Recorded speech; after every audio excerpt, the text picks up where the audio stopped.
Nous sommes à un culte vraiment spécial compte tenu de la situation que traverse notre planète, la Terre. Toute la Terre en ce moment est sous l'émotion, est paralysée, est tétanisée. Alors, je sais que de la plupart des personnes qui ont vécu, qui sont là jusqu'à présent, n'est-ce pas, on peut dire, en tout cas de nos mémoires, jamais un événement si dramatique a pu autant paralyser un événement n'a pu autant paralyser toutes les nations. C'est vrai, il y a eu les différentes guerres mondiales, mais même encore là, elles se déroulaient dans certaines zones du monde et d'autres endroits de la terre n'étaient pas concernés. Le monde a connu des épidémies. On a connu des épidémies. On a connu les Ebola, on a connu des épidémies de rougeole, etc. Mais une épidémie comme celle-là qui tétanise toute la planète, qui fait tout stopper pendant un moment, c'est pratiquement, en tout cas, de moi, ma mémoire et de peut-être ta mémoire, du jamais vu. Alléluia. Amen. C'est la raison pour laquelle, de manière particulière, exceptionnelle, pour ce premier dimanche, n'est-ce pas, où dans beaucoup de pays, des confinements ont été décidés, c'est-à-dire, et ici en Côte d'Ivoire, là où je me tiens, où on ne peut pas, jusqu'à aujourd'hui, avoir des rassemblements de plus de 50 personnes. Alors, c'est une situation inédite. Et à situation inédite, dans les pays, les chefs d'État interviennent, ils parlent à la population. Il est donc de mon devoir de m'adresser à chacun d'entre vous. Amen. En tant que votre pasteur, en tant que votre berger de m'adresser à vous de la part du Seigneur. Amen. Et je m'adresse aussi à toi qui me suis, qui n'est peut-être pas de la famille Vase d'Honneur, qui est en train de suivre ce culte-là maintenant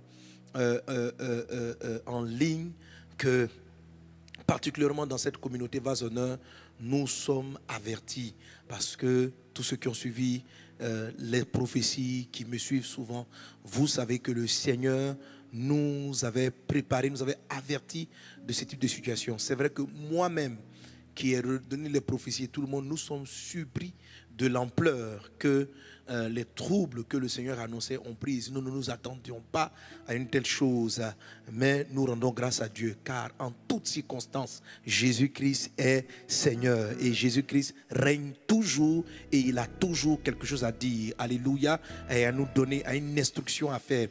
Alors, je vais, pendant mon message, et puis après, dans un moment, vous donner la conduite générale que nous allons avoir pendant cette période, donner la ligne générale.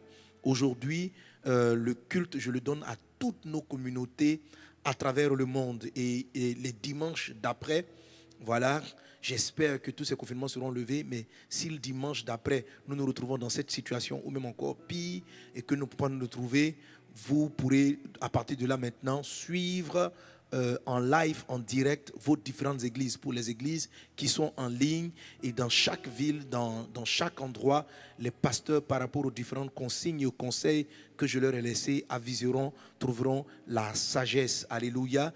Et tout à l'heure, je ferai une annonce par rapport à cela. Donc, c'est la raison pour laquelle donc, les familles d'honneur, les groupes de maison, les GEM, les petits groupes, tout en respectant les consignes que nous donnent les gouvernements des pays dans lesquels nous retrouvons. Donc, tout en respectant ces consignes, donc ces groupes-là seront de véritables relais pour les cultes, pour les moments de prière. Et j'en parlerai tout à l'heure dans le message que je vais vous donner. Alléluia. En ce qui concerne cette situation, l'Esprit donc m'a parlé avant. Alléluia. Et puis pendant. Et aujourd'hui, je vais partager avec toi un sujet en particulier. Alléluia. Voilà, c'est le thème que le Seigneur m'a donné pour tout le monde. Normalement, au niveau de Kodesh, je suis censé entrer aujourd'hui dans le désert numéro 4. Alléluia. Je suis censé entrer dans le désert numéro 4. Mais étant donné la circonstance, j'ai décidé de m'adresser à toutes les églises et tout le monde n'est pas dans cette série actuellement. Donc le message que je vais donner va concerner donc toutes nos églises et bien sûr il sera relatif aux prophéties, aux directives que nous devons suivre par la grâce de Dieu. Amen. Alors mon thème sera 7 attitudes ou 7 caractéristiques pour vaincre les oppressions des temps de la fin. Amen. Donc 7 attitudes, 7, le chiffre 7 attitudes pour vaincre les oppressions des temps de la fin.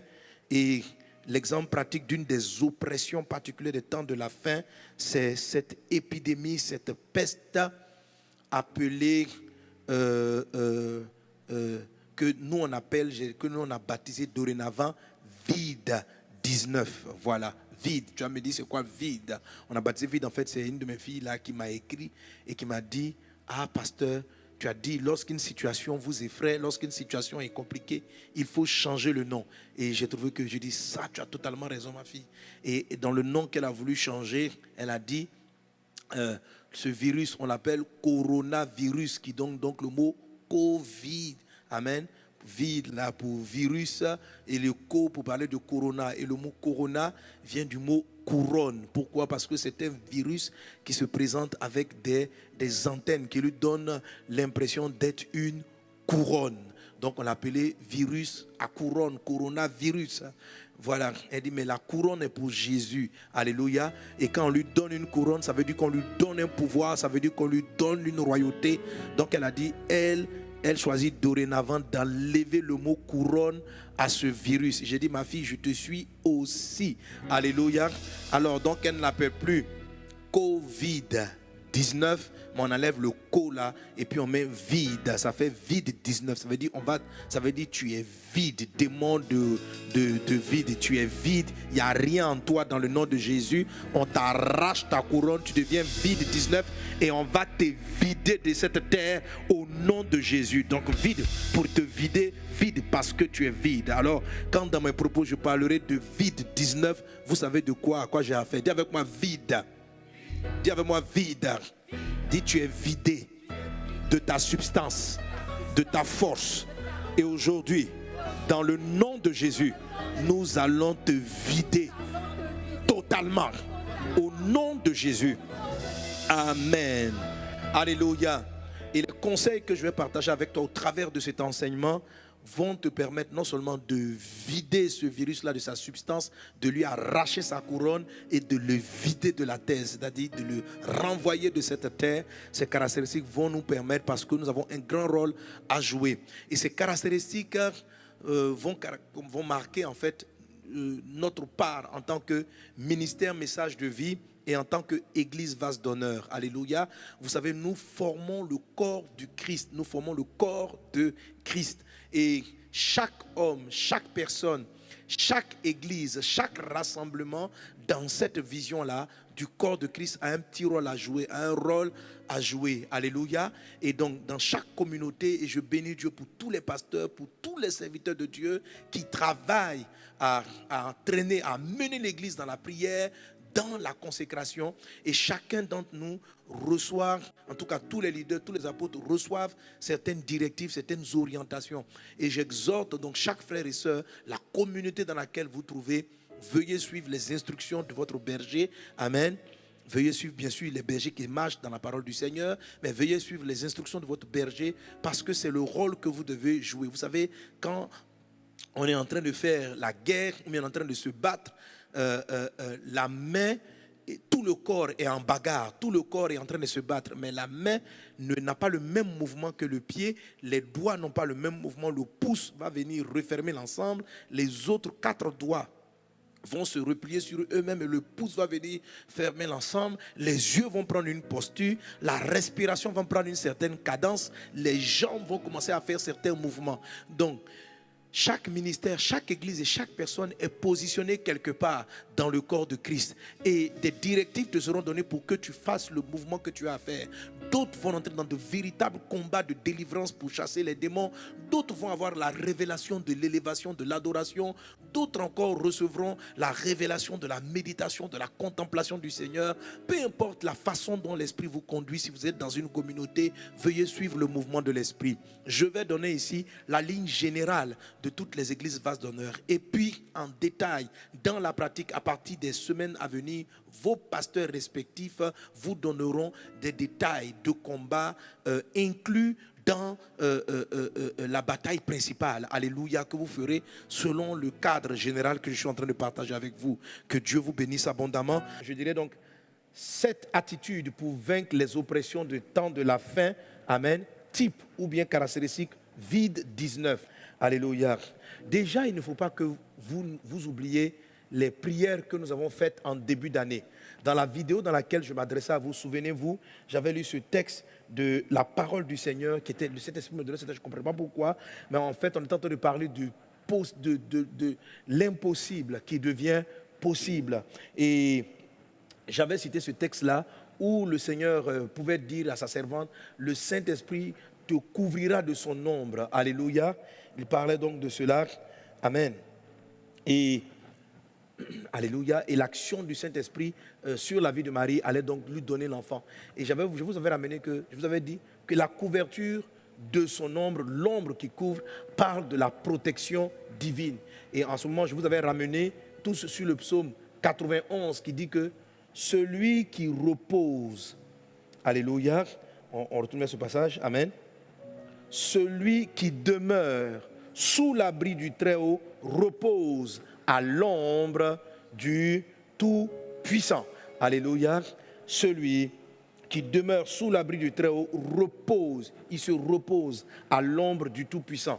Et après cela, donc tout le monde connaît, je sais, dans cette situation-là, le psaume qui est le plus récité en ce moment, c'est le psaume 91 avec 10 000 tomberont à ta gauche, à ta droite tu ne seras pas atteint, la flèche, la peste ne t'atteindra pas. C'est un puissant psaume, c'est un psaume qui sied. Mais rappelez-vous, c'est le psaume que Dieu nous a donné en début d'année pour dire que Dieu nous protège. C'est pourquoi je suis convaincu que rien ne t'arrivera. Tu reposes à l'ombre du Tout-Puissant. 10 000 tomberont à ta gauche, à ta droite tu ne seras pas atteint. Les flèches voleront de nuit comme de jour, elles tomberont. La peste qui rampe ne t'atteindra pas, ni toi, ni ta maison. Dans le nom de Jésus-Christ de Nazareth. Alléluia. Donc, par plusieurs formes, le Saint-Esprit nous a prévenus et le Saint-Esprit nous a garanti de sa présence, de sa couverture. Et c'est ce qu'il est en train de faire maintenant pour toi, dans le nom de Jésus de Nazareth. Est-ce qu'on est ensemble? Alléluia. Alléluia.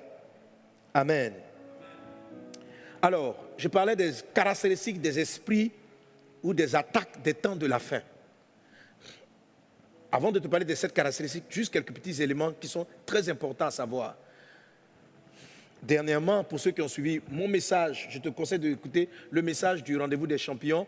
Je ne reviendrai pas totalement là-dessus, je vais les citer rapidement. Il faut que tu les écoutes pour pouvoir comprendre. Amen. J'ai expliqué à partir d'Apocalypse chapitre 9, Matthieu 24, Luc 21, les types d'attaques des temps de la fin. En grande majorité, ce que nous sommes en train de vivre sont les manifestations de ce que la Bible appelle dans le livre d'Apocalypse des plaies et des jugements de Dieu. La Bible dit que, revisons rapidement, on va ouvrir rapidement, Apocalypse chapitre 9, la Bible dit qu'il y a un ange qui soit sonne de la trompette ou le Seigneur Jésus qui ouvre un seau et quand ce tacle est posé, certains esprits se mettent en action, certains mouvements se mettent en action et il y a même certains mouvements où la Bible dit qu'un tiers des humains vont disparaître. Alors, la Bible parle de moments terribles que traversera le monde. Je vais quand même lire Apocalypse. Est-ce qu'on est ensemble? Alors donc, on va dans Apocalypse chapitre 9. Amen. Il est dit donc, tu vois, le go s'est donné. Le 5e ange sonna de la trompette. Et je vis une étoile qui était tombée du ciel sur la terre. La clé du puits de l'abîme lui fut donnée. Et elle ouvrit le puits de l'abîme. Et il monta du puits une fumée comme la fumée d'une grande fournaise. Et le soleil, l'air furent obscurcis par la fumée du puits. De la fumée sortie des sauterelles qui se répandit sur la terre. Et il leur fut donné le pouvoir comme le pouvoir qu'ont les scorpions de la terre. Et il leur fut dit de ne point faire du mal à l'herbe de la terre, ni à aucune verdure, ni à aucun arbre, mais seulement aux hommes qui n'avaient pas le sceau de Dieu sur leur front. Alléluia. Donc, la Bible nous dit que le 5e ange sonna de la trompette. Donc, il y avait 7 trompettes qui étaient sonnées. Et à chaque son de trompette, à chaque sceau aussi qui a été levé, certaines choses venaient sur la terre comme un jugement sur la terre. Et j'ai dit ceci à nos dirigeants, à tous les humains, c'est ce qui est en train d'arriver nous montre clairement que Jésus est à la porte. Alléluia.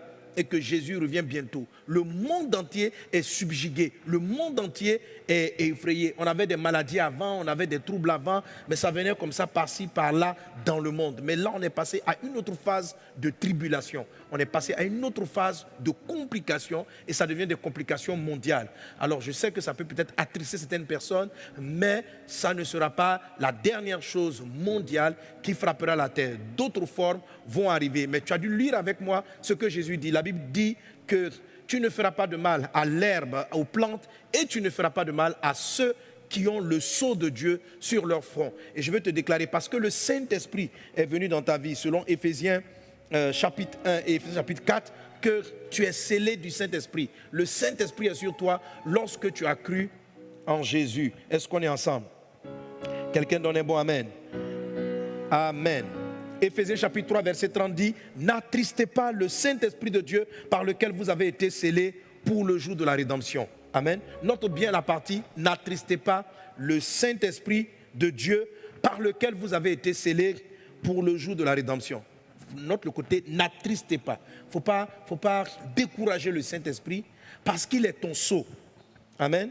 Et tu as été scellé du Saint-Esprit pour le jour de la rédemption. C'est-à-dire pour le jour où on va devoir te sauver, pour le jour où on va devoir te mettre à part, pour le jour. Donc nous sommes dans ces jours-là de rédemption. La rédemption dont il est question ici n'est pas la rédemption qui vient par le salut en acceptant le Seigneur Jésus est sauveur. Quand tu reçois Jésus, la Bible dit que nous sommes rachetés par son sang. Mais ce dont il est question ici, ça parle d'un jugement, de certains jugements qui vont frapper toute la terre. Et la Bible dit que ceux qui ont le sceau de Dieu seront rachetés, vont éviter ces drames. C'est de ça dont il est question ici. N'attristez pas le Saint-Esprit de Dieu par lequel vous avez été scellés pour le jour de la rédemption. Autrement dit, le sceau, la Bible dit dans Apocalypse chapitre 9, il est dit que les insectes qui apportaient des tourments, qui apportaient des maladies, qui apportaient toutes ces choses-là, ne devaient pas toucher ceux qui portent le sceau de Dieu. Donc ceux qui avaient le sceau de Dieu étaient épargnés, ils étaient rachetés, ils étaient mis à part. Je déclare dans le nom de Jésus,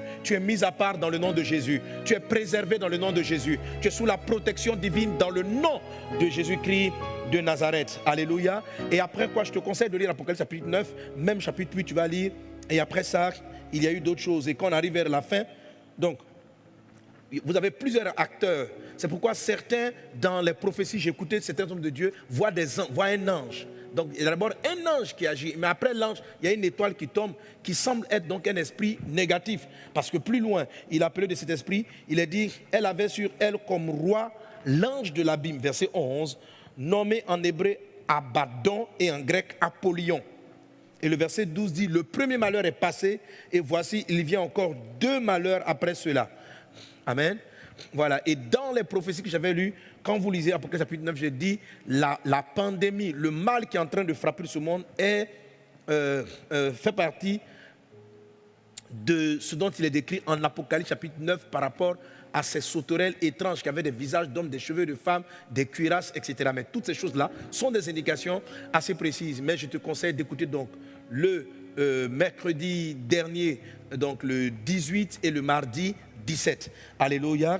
Et même en début d'année, je crois le 14 janvier, j'ai cité ce texte-là pour annoncer prophétiquement par l'Esprit les grandes épidémies, l'invasion des sauterelles qui a lieu en ce moment et les différents troubles. Et la Bible dit qu'après ça, il va y avoir encore d'autres calamités. Chers humains, vous tous qui m'entendez, c'est donc le moment de vous faire d'être scellés par le Seigneur en recevant Jésus dans votre vie comme Seigneur et Sauveur. La Bible dit que celui qui a l'Esprit de Dieu lui appartient. Lorsque tu donnes ta vie à Jésus, Dieu va te sceller pour marquer que tu es sa chose, que tu es sa propriété. C'est ce qui va te préserver, c'est ce qui va te protéger. Les Israéliens devaient sceller leurs portes par le sang de l'agneau. Alors quand l'ange de la mort est arrivé, quand il arrivait, il pouvait frapper tout le monde. Mais ceux qui étaient sous l'abri du Très-Haut, sous le sceau de Dieu, étaient comme protégés. Tel soit ton cas dans le nom puissant de Jésus. Et c'est un acquis dans le Seigneur. Même si la maladie doit entrer dans ton corps, la maladie va sortir parce qu'elle va se rendre compte très rapidement que tu es scellé. Tu es scellé, tu appartiens, tu es la propriété de Jésus. Qu'il en soit ainsi dans ta vie, au nom de Jésus. Alléluia. Mais le Seigneur dit une chose dans Éphésiens chapitre 3, verset 30. Il dit, n'attristez pas le Saint-Esprit. Alors, il y a des types d'émotions qui ne doivent pas être dans ton cœur. Parce que les émotions peuvent affecter la visibilité de ton sceau spirituel. Est-ce que tu me comprends? En tant que chrétien, tu es scellé, mais la tristesse ou certaines émotions peuvent combattre la visibilité, je ne sais pas trop comment, mais comme la visibilité de ce sceau. Rappelle-toi, j'ai donné un message il n'y a pas si longtemps dans le désert numéro 3 où j'ai dit ceci. Jésus a dit à Pierre de marcher sur les eaux. Il a autorisé à Pierre de marcher sur les eaux. Mais pendant que Pierre était en train de marcher sur les eaux, un sentiment, une émotion l'a envahi, la peur, et il s'est mis à s'enfoncer. Comme si la peur, comme si le sentiment avait suspendu, avait comme bloqué l'intervention surnaturelle de Dieu. Prends garde à certaines émotions, prends garde à certains sentiments. L'Église est la seule entité capable de freiner cette histoire de vide 19. Alléluia. Et je veux, par les 7 caractéristiques qu'on va partager, te donner les éléments pour que tu sois un instrument. Non seulement tu seras protégé, mais aussi tu vas manifester la victoire. Mais comprends que l'ennemi du sceau, c'est la tristesse. L'ennemi du sceau, c'est les émotions. Le terme qui est utilisé ici fait référence à toutes sortes d'émotions et de sentiments qui peuvent envahir une personne et qui sont susceptibles. Alléluia. D'attrister l'Esprit de Dieu, amen, de le rendre triste. Donc,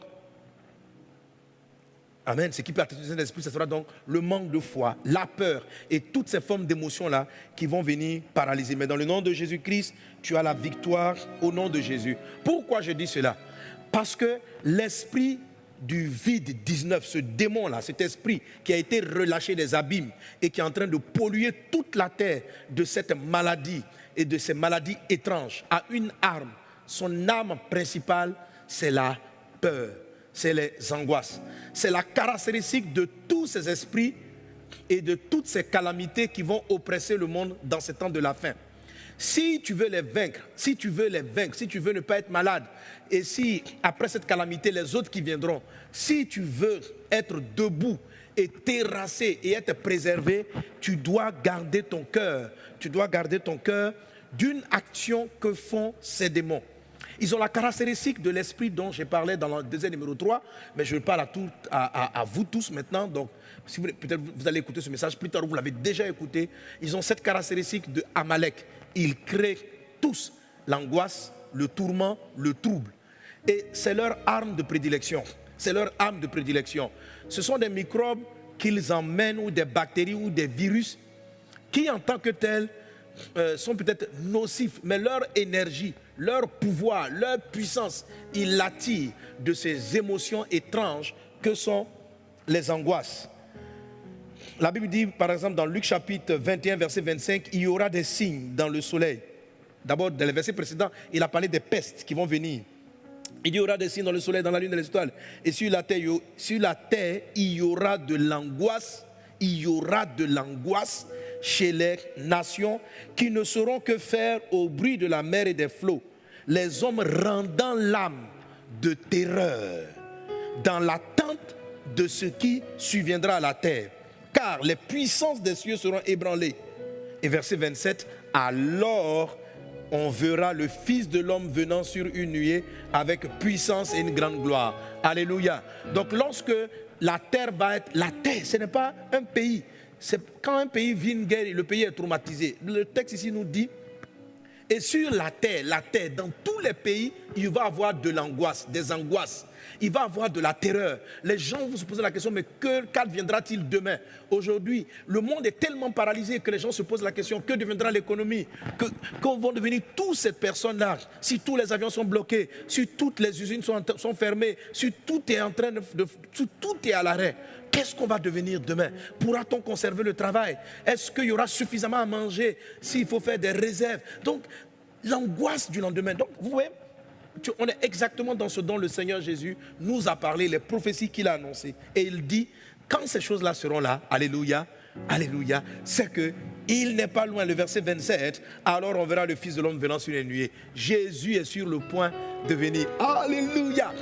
Est-ce que tu es prêt à l'enlèvement? La plupart d'entre vous, en début d'année, vous ne vous attendez même pas du tout. En tout cas, aucun d'entre nous ne s'y attendait. Moi-même qui ai reçu des prophéties, je sentais que le mois de mars allait être bizarre. Mais je ne m'attendais pas à ce niveau de bizarrerie et de bizarreté. Voilà, je vous assure, pendant que j'étais en train de donner la prophétie le 31, l'esprit m'a... Et puis, d'abord parce que la prophétie du 31, je l'ai reçue quand j'étais à l'hôtel en train de préparer la veille de traversée. L'esprit il m'attendait. Il dit le mois de mars, mon fils, mars. Waouh! Je ne m'attendais pas du tout à ce niveau-là. C'est vraiment impressionnant négativement ce qui est en train d'être vécu. Mais je veux que tu comprennes que la force de ces gens d'esprit des temps de la fin, c'est de créer la peur, l'angoisse et la terreur. Elles vont aussi créer le tourment. Les gens sont tourmentés. Apocalypse chapitre 9, verset 5, on a lu tout à l'heure. Il dit, il lui fut donné, les sauterelles dont on parlait, il a dit, il leur fut donné, non de les tuer, mais de les tourmenter pendant 5 mois. De les tourmenter pendant 5 mois. Et le tourment qu'elle causait était comme le tourment que causent les scorpions quand ils piquent un homme. Donc, tourmenter les humains, tourmenter. Les gens sont tourmentés, les gens sont angoissés, les gens sont apeurés. Et la peur tue plus. La peur fait encore plus de mal. En Matthieu chapitre 24, verset 4, le Seigneur dit, gardez-vous d'être troublés. Gardez-vous. Alléluia. Matthieu 24, verset 4. Il dit, Jésus leur répondit, prenez garde que personne ne vous séduise. Et dans Luc chapitre 21, verset 9. Est-ce que c'est le verset 4 de Matthieu 24? Quand vous entendez parler de guerre et de soulèvement, ne soyez pas effrayés, car il faut que ces choses arrivent. Amen. Et dans celui de Matthieu, chapitre 24, rapidement. Est-ce que quelqu'un avec moi donne un bon amen à Jésus? Donne un bon amen à Jésus. Alléluia. Amen. Amen. Donc dans tous ces passages, bon, je n'ai pas le temps de chercher, mais dans tous ces passages qui parlent de la fin des temps, vous avez ce refrain-là, ne tombez pas dans l'angoisse, ne soyez pas effrayés, n'ayez pas peur, vous êtes mis à part, je vous ai mis à part, vous n'êtes pas concernés. Alléluia. Voilà ce qu'il dit, voilà. C'est Matthieu 24, verset 6. Vous entendez parler de guerre, de bruit de guerre. Gardez-vous d'être troublés, car il faut que ces choses arrivent. Donc on ne doit pas être troublé, on ne doit pas être tourmenté, on ne doit pas être angoissé. Pourquoi le Seigneur nous met en garde contre le trouble? Gardez-vous. Et pourquoi il ne dit pas simplement n'aie pas peur? Il dit gardez-vous, c'est-à-dire s'il y a une chose que tu dois garder, c'est le fait de ne pas être troublé. Quand ces mouvements vont se passer, quand la terreur, quand ces troubles vont frapper les nations, n'aie pas peur. N'aie pas peur. Pourquoi le Seigneur dit de ne pas avoir peur? Parce que la peur affecte, comme je t'ai dit tout à l'heure, la présence du Saint-Esprit. N'attristez pas le Saint-Esprit par lequel vous avez été scellés. Est-ce qu'on est ensemble? Alléluia. Normalement, tu es divinement immunisé. Dis à un voisin, tu es divinement immunisé.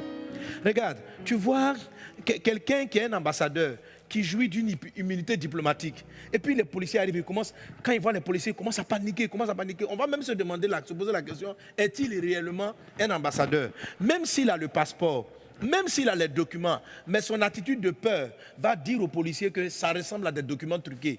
Ça ressemble, donc, quand vous manquez d'assurance, quel que soit l'habit que vous portez, quelle que soit l'impression, même tu vois un policier pour t'arrêter, il te demande pardon. On dit qu'est-ce qu'il y a? Il dit pardon, pouvez-vous vous arrêter? Tu vas te demander, est-ce que lui là, c'est un policier? Puis tu vas l'attaquer. Donc quand tu es troublé, le virus voit que, mais toi, le sceau qui est sur toi là, est-ce que ce n'est pas une copie? Alléluia. Est-ce que tu n'as pas copié quelque chose? Or, tu as donné sincèrement ta vie à Jésus. Ceux qui sont des copieurs, c'est ceux qui font semblant d'être chrétiens. Si tu entends le son de ma voix, donne réellement ta vie à Jésus. Aujourd'hui, tu peux être scellé par le Saint-Esprit. Jésus a sauvé l'autre voleur qui était à ses côtés. Il a simplement cru ce jour-là. Il lui a donné sa vie. Il avait sur lui la marque qui le conduisait en enfer. Mais parce qu'il a cru en Jésus, il est directement allé au ciel. Jésus dit, aujourd'hui même, tu seras avec moi dans le paradis de Dieu. Toi aussi, tu peux être sauvé maintenant. Ces signes nous sont donnés comme des signes pour nous annoncer le retour de Jésus afin que nous nous préparions. Jésus à la porte, regardez ces choses. Aucun roi, aucune puissance, même s'il y a des entités sataniques, des hommes derrière qui préparent certaines choses, parce que je crois que aussi que tous ces mouvements-là préparent l'avènement de l'Antéchrist. C'est pourquoi, quand même on vous dira, quand les gens feront le vaccin, vraiment priez avant de faire vacciner. Priez. Vous comprenez? Voilà, priez.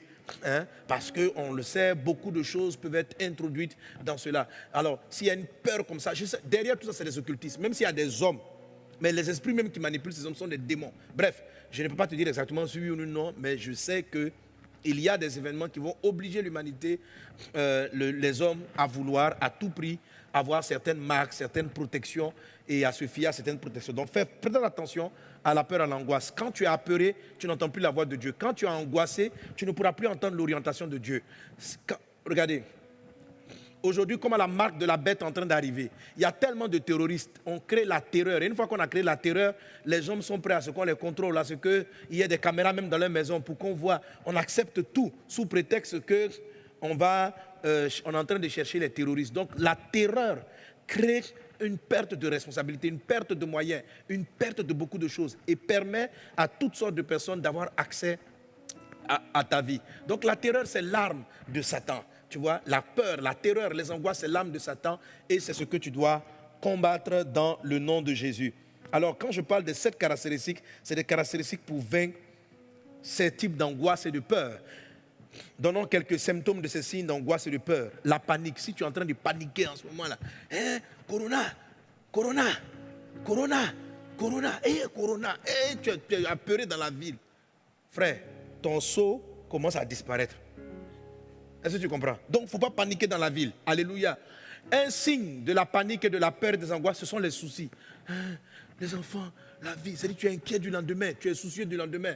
Tout ça, ce sont des éléments qui attristent le Saint-Esprit. C'est la même famille d'esprit que crée Amalek. Les soucis commencent à faire diminuer ta lanterne, le seau là. On te pose la question, est-ce que tu es réellement un enfant de Dieu? N'oublie pas, Satan, pour faire stopper le miracle qui avait cours dans la vie de Pierre, a envoyé le vent, il a eu peur. Et dès qu'il a eu peur, Pierre s'est mis à s'enfoncer. Tu ne dois pas laisser ces émotions diaboliques s'installer en toi, de peur d'attrister le Saint-Esprit et d'affecter le sceau qui te préserve des piqûres, des venins de l'ennemi. Alléluia. Alléluia. Aujourd'hui, j'ai béni Dieu. On a béni le Seigneur de voir la vidéo du papa Karambiri. Je ne sais pas si vous avez vu la vidéo. Mais quand vous regardez André, des gens, ils sont trop bien portants.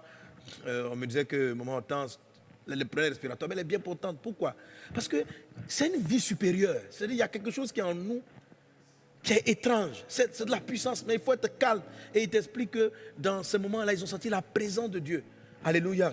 La Bible dit le malheur atteint souvent le juste, mais Dieu l'en délivre toujours. Donc je ne sais pas quelle est la forme que le sceau, la façon dont le sceau va te protéger. Peut-être que certains vont sentir des grippes, des choses comme ça, mais ça va rentrer un peu, puis ça va sortir comme pif. Pourquoi? Parce que tu es scellé. Dis avec moi, je suis scellé. Dis avec moi, je suis scellé.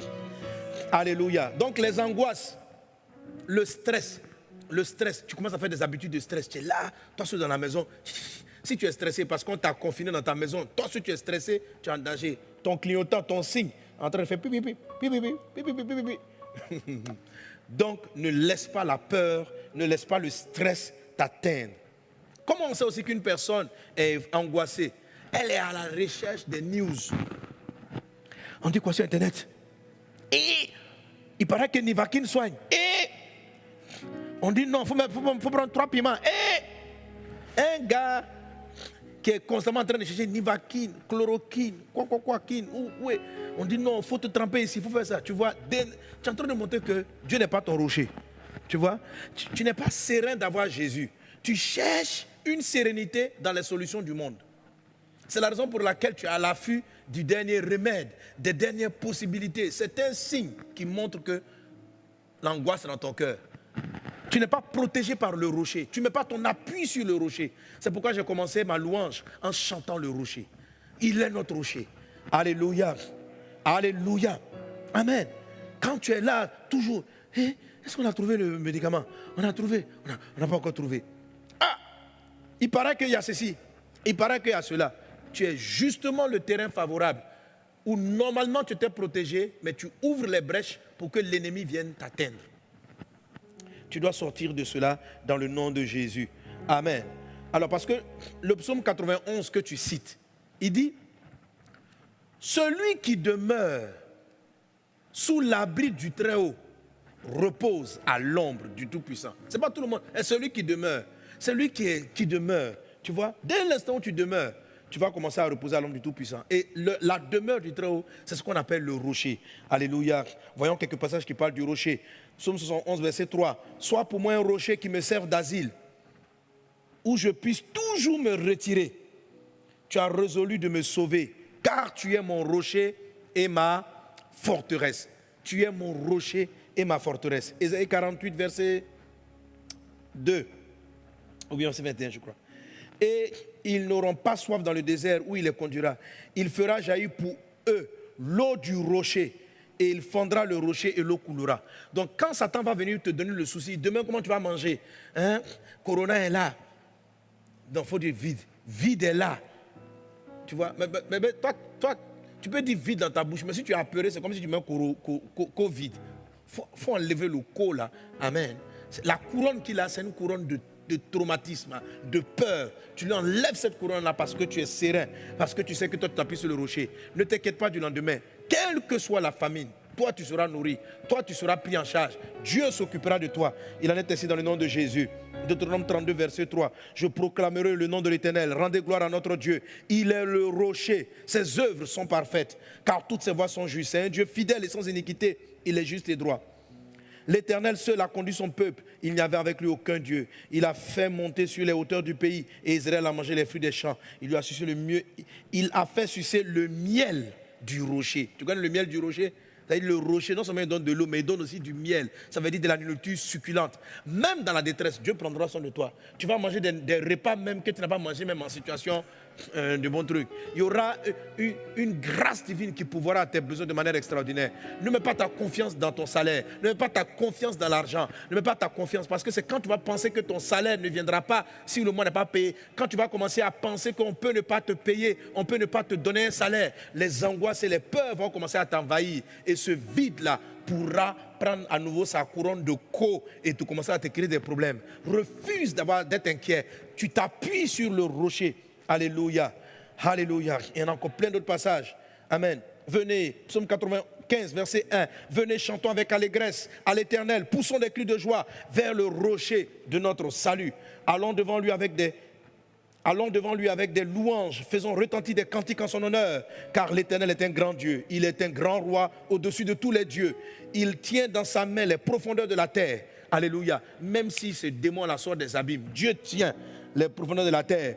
Et les sommets des montagnes sont à lui. La mer est à lui, c'est lui qui l'a fait, la terre aussi. Voilà, notre Dieu est trop puissant. Amen. Alléluia. Et qui est le rocher? 1 Corinthiens chapitre 10, verset 4. Et qu'ils ont tous bu le même breuvage spirituel, car ils buvaient un rocher spirituel qui les suivait, et ce rocher était Christ. Amen. C'est là que je t'ai parlé de la dimension de Christ. Je crois que c'est parce que j'avais cette puissante révélation que l'ennemi s'est levé contre ce message, qui était très simple et très truc, parce qu'il ne veut pas que, après avoir été simplement sauvé par Jésus, Jésus-Christ est le Seigneur et le Sauveur, tu as été sauvé par Jésus. Quand tu as reçu Jésus, tu as reçu le Christ en toi. Tu dois laisser le Christ se manifester. Le Christ est le rocher qui te protège. C'est cette assurance-là, c'est cette onction dans laquelle je vais te donner maintenant, par la grâce de Dieu, les 7 attitudes qui vont te donner cette victoire. Alléluia. Contre ces esprits-là. Donc, retiens la caractéristique essentielle des attaques des temps de la fin, c'est la peur. C'est leur arme première, c'est leur arme principale. Le reste, c'est pratiquement du détail. Alléluia. Si l'Église arrive à faire disparaître la peur, la crainte dans la prière et de manière efficace, ce qui va se produire, c'est qu'on trouvera des solutions, on trouvera des remèdes où cette maladie-là va disparaître comme elle est apparue. Tout simplement. Elle va durer encore, selon donc les prophéties. En fait, le temps de la maladie va s'étendre sur à peu près 5 mois, considérant que donc ça a commencé aux environs de décembre, la mi-décembre. Et puis, donc, il faut compter, je me dis, jusqu'à mai. Mais cela n'aura lieu que si l'Église joue son rôle de bâtir sur le roc pour répandre la lumière de Christ. Vous comprenez? Et c'est là, je vous ai enseigné j'enseignais donc le mardi dont j'ai parlé tantôt et le mercredi sur 2 Samuel chapitre 24. Une peste était en train de frapper tout Israël au point où en moins de 3 jours, 70 000 personnes sont décédées. C'est beaucoup plus que le Covid-19 à cette période, après pratiquement 3 mois ou 4 mois d'action, 3 mois d'action contre la terre.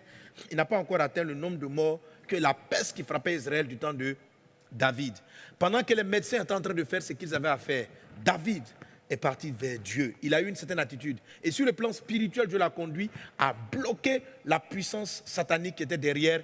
Et par la grâce de Dieu, la santé est revenue, la peste qui était donc un virus, c'est comme retiré. Mais dans le monde spirituel, c'était un ange qui était là. C'est pourquoi je t'ai montré que ce sont des anges qui viennent faire appliquer le jugement de Dieu. Et ce jugement est manifesté par des étoiles qui tombent, qu'on appelle la chute de l'armée des cieux. Bref, alléluia. Quelqu'un donne un bon amen à Jésus. Amen. Alors, dans l'enseignement sur le désert numéro 3, j'étais parti sur la base d'une attaque particulière de Satan que j'ai appelée Amalek. Et Amalek, justement, traduit la notion d'angoisse, de dépression, de peur, en fait, les symptômes de tous les esprits impurs.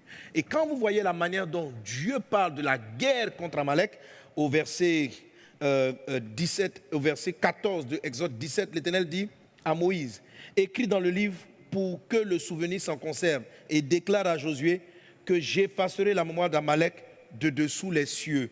Verset 15, Moïse bâtit un autel et lui donna pour nom l'Éternel la bannière. Il dit, parce que la main a été levée sur le trône de l'Éternel et il y aura guerre de l'Éternel contre Amalek de génération en génération. Alléluia. Nous sommes dans une génération qui doit, à sa manière, combattre cet esprit d'Amalek. Amalek signifie dépression. Ça signifie vallée. Donc, c'est tous ces sentiments négatifs. Qu'est-ce que Amalek? Amalek, c'est la charge émotionnelle, néfaste, négative qui accompagne un problème. Est-ce que vous me suivez? Dans le monde spirituel, vous savez, Dieu dit qu'il y aura guerre contre Amalek de génération en génération. Sur le plan physique, le peuple appelé les Amalécites a disparu. Mais si Dieu dit de génération en génération, c'est qu'il y a une forme d'Amalek qui persiste dans l'atmosphère et qui arrive dans des saisons données. Donc Amalek revient très souvent. Et lorsqu'il agit, il crée de la dépression. On l'a vu attaquer Jésus quand Jésus partait à Gethsémane. La Bible dit que Jésus lui-même, il dit en priant que il dit mon âme est triste jusqu'à la mort. Et la Bible dit qu'il fut rempli de grande angoisse. Jésus s'est confronté à Amalek et il l'a vaincu à Gethsémane et il a affronté la croix, il est mort, il est ressuscité parce qu'il a vaincu Amalek. Tu dois vaincre Amalek dans le nom de Jésus. Parlant des angoisses que Jésus a senties le jour de Gethsémane, la Bible dit que les disciples se sont même endormis de tristesse. Les disciples se sont endormis de tristesse. La tristesse, l'angoisse, la peur sont les caractéristiques essentielles de Amalek. Donc, le virus en lui-même, c'est un virus qui crée une grippe qui a un taux de mortalité plus ou moins élevé, mais moins que certaines autres maladies. Si on te dit aujourd'hui qu'il y a la rougeole, tout le monde n'aime pas personne n'aime la rougeole. C'est une épidémie qui est beaucoup plus néfaste. Même le palu est plus néfaste que le Covid-19. OK? Mais le Covid-19 se répand très vite. Mais apparemment, de ce que j'ai lu, même la rougeole peut avoir un taux de contamination un peu plus élevé. Mais la rougeole n'est pas accompagnée d'une charge de peur et d'angoisse. Le Covid-19. Est-ce que tu comprends? C'est-à-dire qu'il y a une charge d'angoisse qui est sur lui qui est terrible, quoi. Il y a une charge. Qu'est-ce qui se passe qui est terrible? Et il y a eu, par exemple, Ebola. Il y a eu Ebola. Mais Ebola n'avait pas ce degré de charge. Pourtant, Ebola est plus mortel. Ebola est très dangereux. Mais il y avait Ebola. Nous en Côte d'Ivoire, Ebola était au Libéria. Mais on n'a pas arrêté de travailler pour autant. Ebola était on n'a pas arrêté de travailler, la vie a continué. La vie a continué. On avait des contrôles particuliers, on te prend un peu ta température, tout ça. Mais celui-là, là, tout le monde on dit immobile, tout le monde immobile. Qu'est-ce qui se passe? Frère, on dit que quelque chose se passe. Quoi? On meurt. Ou comment? C'est qui est sûr on meurt? Ou, frère, l'affaire est compliquée. Arrêtez d'aller au travail. Pourquoi? Oh, on meurt. Et puis il est silencieux, il est invisible. Tu es bien porté, puis tu contamines les gens. Il est étrange, c'est un virus étrange. Mais la charge négative de peur qui le transporte, c'est ce qu'on appelle Amalek. Amalek intervient dans plusieurs trucs. Tu es inquiet pour ton mariage. Si Amalek vient s'ajouter sur tu veux te marier, Amalek vient sur ce manque-là, tu vas commencer à sentir de la tristesse et de l'angoisse. Tu es inquiet de ton âge qui passe de l'avant. Amalek vient ajouter une charge émotionnelle négative. Amalek est une charge émotionnelle négative. Donc Amalek s'oppose constamment à l'œuvre de Dieu parce que Amalek s'oppose à l'assurance de la foi. Amalek s'oppose au calme intérieur. Amalek s'oppose à la sérénité dans le Seigneur. Alléluia. C'est la raison pour laquelle les 7 points que je vais te donner rapidement sont les points que je tire de la stratégie que Dieu a donnée à Moïse pour vaincre Amalek. Et cette stratégie se trouve dans le livre de Exode chapitre 17 à partir du verset 1. C'est là que nous tirons les 7 points dont je vais te parler rapidement.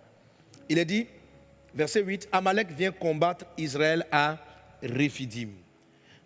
Alléluia. Alors, quand je lis Amalek, il faut traduire angoisse, il faut traduire la paix, il faut traduire la peur, il faut traduire le trouble. Donc, Amalek vient combattre Israël à Réphidim. C'est-à-dire, la tristesse, l'angoisse, la peur est venue combattre Israël à Réphidim. Réphidim, c'est l'endroit où on doit avoir du repos. Au lieu du repos, il y avait la peur, le trouble, etc. Ok? Alors Moïse dit à Josué, choisis-nous des hommes, sors et combat Amalek. Ça, c'est la première clé. Sors et combat Amalek. Dis avec moi, sors et combat Amalek. Ah, voilà, Amalek, il faut combattre. Donc quand on dit combat Amalek, ça veut dire combattre quoi? La tristesse, ça veut dire combattre quoi? L'angoisse, ça veut dire combattre la peur. Ça, c'est la première attitude. Tu dois combattre la peur, tu dois combattre l'angoisse. Sors et combat Amalek. Agis, ne te laisse pas intimider.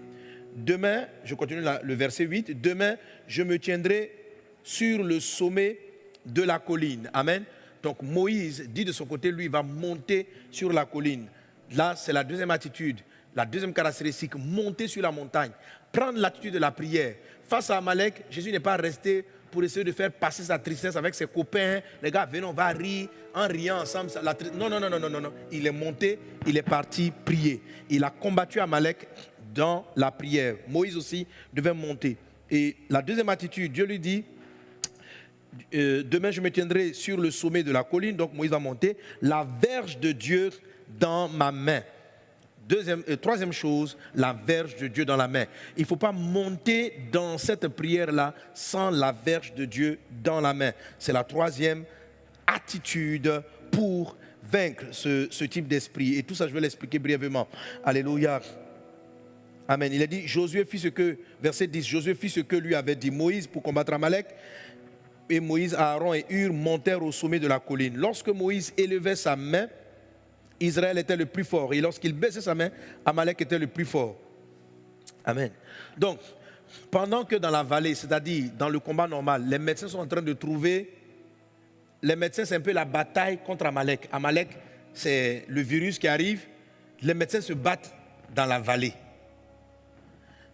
Mais la Bible dit que l'issue de la bataille ne dépendait pas des techniques de guerre de Josué. Tout dépendait de ce qui se passait en arrière. Quand Moïse levait les mains, Israël était le plus fort. Quand Moïse baissait les mains, Amalek prenait le dessus. Donc, regarde, ne rêve pas et ne contemple pas qu'est-ce que les docteurs vont trouver. Parce que l'issue de la bataille ne dépend pas des docteurs. L'issue de la bataille dépend de toi qui es le guerrier des prières. Quand tu vas lever les mains, tu vas voir que la peur, les contaminations vont diminuer, les maladies vont commencer, il y aura moins de morts quand tu vas lever la main. Amen. Mais quand tu vas les baisser, donc il ne faut pas dire mais qu'est-ce que l'État fait, qu'est-ce que le gouvernement fait, qu'est-ce que les gens font. Ils vont mener la bataille qu'ils doivent mener. Eux, nous sommes ceux qui savons gravir la montagne. Eux, ils sont ceux qui combattent dans la vallée avec les moyens humains, avec les moyens scientifiques, avec les moyens naturels. Mais l'issue de la bataille ne dépend pas de ce qui se passe sur le terrain. L'issue de la bataille dépend de ce qui se passe sur la montagne. Amalek pensait qu'il était simplement en train de combattre Josué avec sa médecine, Josué avec les techniques de guerre, Josué avait des armes, des épées. Ce sont les techniques naturelles. Mais la vraie victoire se trouvait sur la montagne, car c'est elle qui déterminait la suite de la bataille. Et la Bible dit qu'à un moment donné, les mains de Moïse étant fatiguées, ils prirent une pierre, les mains de Moïse étant fatiguées. La bataille contre Amalek, contre les esprits des temps de la fin, n'est pas un type de combat spirituel. Vous arrivez là, au nom de Jésus, je t'ai vaincu cette nuit. Sors de ces pays et puis il s'en va. Non, c'est une bataille de longue haleine. C'est un combat de longue durée. C'est un combat qu'il faut maintenir. C'est un combat qu'il faut garder. Vous comprenez? Vous n'avez pas affaire à un esprit. Jésus a dû prier toute la nuit. Jésus a dit aux disciples, vous n'avez pas prié 1 heure avec moi. 1 heure, c'est-à-dire que peut-être qu'ils avaient prié 20 minutes, mais ce n'était pas suffisant. Peut-être qu'ils avaient prié 30 minutes, mais ce n'était pas suffisant. Ils n'ont pas pu atteindre 1 heure. Tu vois, il suffit simplement que tu relâches un moment. Tu dis non, hier j'ai prié pour que le coronavirus quitte mon pays. Mais si ce n'était pas le temps qu'il fallait, tu vas... Pendant à peine tu as fini de prier, la maladie va encore prendre de l'avant. Les démons vont encore prendre. Des vies vont encore être perdues. Des gens vont encore mourir. Et d'autres personnes vont être contaminées. L'Église doit garder les mains levées jusqu'à ce qu'on trouve le remède et qu'on ne parle plus et qu'on le vide. Vide 19 doit vider. Est-ce qu'on est ensemble? Alléluia. Mais ce n'est pas une bataille qu'on va gagner en faisant des prières. Dans le nom de Jésus, je t'ai écrasé, tu es vaincu, tu m'écoutes. Non, non, non, non, non. Il y a des guerres qu'on appelle l'esprit des temps de la fin. C'est une affaire de longue haleine. C'est un combat jusqu'à son extermination. Lorsque David, dans l'île de Samuel, est confronté aux Amalécites, la Bible dit, il a fait près de 2 jours de guerre non-stop. Il a commencé une nuit, ils ont pris jusqu'à la veille, jusqu'à l'aurore du lendemain. 2 jours, parce que c'est l'esprit d'Amalek. Il est persistant. Il faut l'affronter et puis rester contre lui jusqu'à la victoire finale. Est-ce qu'on est ensemble? Et la Bible dit que Moïse a commencé à se fatiguer. Effectivement, ce genre de bataille, ça vous fatigue émotionnellement, ça vous fatigue physiquement. À un moment donné, vous allez dire, mais c'est quelle prière, on n'en finit pas. C'est quel combat, on prie, ça. Et tu n'as même plus de mots, tu ne sais plus quoi dire, tu ne sais plus comment combattre. Et c'est là que les 2 amis de Moïse sont intervenus. Amen. Et ce sont des clés qui l'ont aidé, qui l'ont soulevé la main et qui l'ont aidé. Et surtout, Moïse s'est assis sur une pierre qui est le rocher, qui est le Christ, qui est le protecteur. Donc il s'est appuyé sur le rocher, alléluia, et c'est ainsi. Donc dans ce que j'ai dit tantôt, et puis la dernière clé, amen, c'est le fait que Dieu dise au verset, Moïse bâtit un autel à qui il donna le nom, l'Éternel ma bannière. La dernière clé, c'est mettre Dieu comme une bannière, la bannière. Voici donc les 7 éléments. Combat Amalek. 2e, monte sur la montagne. Bâtir un autel de prière. 3e, la verge de Dieu à la main. 4e, lève les mains. 5e, assois-toi sur le rocher. 6e, reçois le soutien des personnes. Ne prie pas seul. Amen. 7e, fais de Dieu ta bannière. La bannière. Dis avec moi la bannière. Alléluia. Amen. Alors, rapidement, quelques éléments de commentaire. Amen. 1, combat Amalek, c'est-à-dire favorisons tout ce que dans la vallée, le combat d'Amalek. Combat Amalek. Suivons les instructions, ça c'est le combat de la vallée. 1, suivons les instructions scientifiques. Tu vois, c'est-à-dire Moïse même savait que la victoire allait se décider sur la montagne. Mais il n'a pas dit non, vous la sortez sans vos épées. Alors je vous en prie par les compassions de Christ, se battre contre Amalek, c'est utiliser naturellement les moyens scientifiques naturels. C'est-à-dire, ne soyez pas là pour dire, ouais, nous on a le sceau de Dieu. Frère, je salue tout le monde. Mon ami. Voilà, on te dit de prendre des mesures, c'est simple. Tu vois, il y en a qui disent, mais si je fais ça, ça ne veut pas dire que j'ai peur. Non, ça ne veut pas dire que tu as peur. Il y en a qui disent, mais pasteur, si je ne salue pas les gens, si je lave toujours ma main avec les solutions, si je m'isole, je me confine selon les instructions, est-ce que ça ne veut pas dire que j'ai peur? Ça ne veut pas dire que tu as peur. Dis-moi, quand tu mets un pneu de secours dans ta voiture, ça veut dire que tu as peur de crever. Il y a ce qu'on appelle la prudence. Il y a une différence entre la prudence et puis la peur. Il y a une différence entre la prudence et puis la peur. Dis à ton voisin, il y a une différence entre la prudence et puis la peur. La peur fait qu'on choisit des stratégies, mais c'est dans la peur. Tu as dit que tu mets...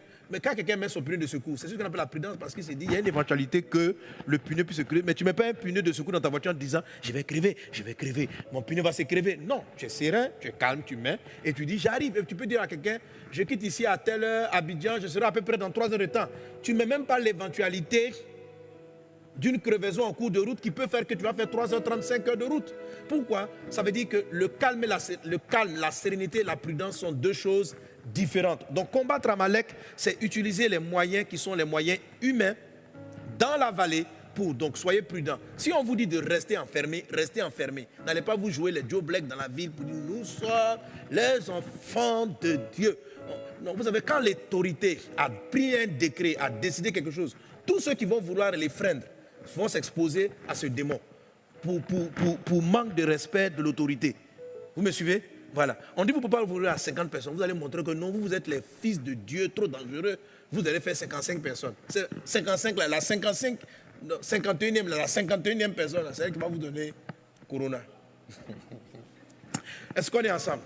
Alors, je ne sais pas quelles sont les mesures de confinement qui sont prises, mais il faut savoir que ce virus-là vise particulièrement les enfants de Dieu, parce que nous sommes les seuls capables de l'arrêter. Donc, dis à ton voisin combat Amalek, ça veut dire quels sont les moyens naturels avec lesquels on fait une guerre contre l'ennemi, épée, fusil, voilà, ça c'est dans le monde naturel. Donc dans le monde naturel, appliquons les mesures, portons les gants, les masques, si c'est truc, respecte les distances, ne va pas te forcer à rentrer dans un bus très bondé. S'il faut que tu marches, marche pour aller là où tu vas, prends ton taxi, mais sois prudent, Voilà, la prudence et la peur, c'est deux choses différentes. Est-ce qu'on est ensemble? Deuxième clé, deuxième attitude. Monte sur la montagne. Monte sur la montagne. Monter sur la montagne, ça a toujours voulu dire aller dans la présence de Dieu, aller chercher la face de Dieu. Alléluia. Donc pendant que sur la terre, tu utilises les moyens humains pour combattre ce mal, profondément tu bâtis des autels. Je vous avais dit en 2 Samuel 24, pour combattre la peste, David a bâti un autel. Monter sur la montagne, c'est s'approcher de Dieu. David a bâti un autel. Alors, je vous exhorte, vous, frères et sœurs, mes fils et mes filles, dans la foi, bâtissons des autels pour combattre Amalek. Montons et restons sur la montagne jusqu'à ce que ce vide-là vide la terre au nom de Jésus-Christ de Nazareth. Alors, je vous exhorte vivement et j'exhorte donc tout le monde à avoir des programmes de prière le matin, avant le lever de l'aurore, avant l'aurore. C'est une tautologie de dire lever de l'aurore. Avant l'aurore, levons-nous et prions. Prions par groupe. Vos pasteurs vont organiser des prières, mais on doit se lever. Certains, ça sera avec des vidéos, d'autres avec des prières en audio, dans ce qu'on appelait les GEM, groupe d'encouragement et de moisson, dans des départements. Organisez-vous, ne restez pas seul, ne combattez pas cet esprit-là seul, priez ensemble. C'est un des points qui revient plus tard. Ne pas prier seul, mais prier ensemble. Prie. Donc, dis à des gens de te réveiller et de prier. Si tu as l'habitude de dormir, Amalek va vouloir te faire dormir. Quand Amalek attaque, quand le Covid attaque, tu risques de perdre l'énergie de la prière. Je ne sais pas pourquoi, mais tu as envie de prier, tu n'as pas envie de prier. Ton esprit rentre dans des raisonnements bizarres. Mais, de toute façon, est-ce que la prière même change quelque chose? Et c'est le diable qui est en train de te donner ce genre de pensée. C'est Satan, c'est les démons. Les disciples, Jésus leur a dit priez. Mais ce que Dieu a dit à Dieu, ce que Dieu dit va arriver. Si Dieu dit ça va durer 5 mois. Dieu a dit à David en 2 Samuel 24, il lui a dit la peste va durer 3 jours.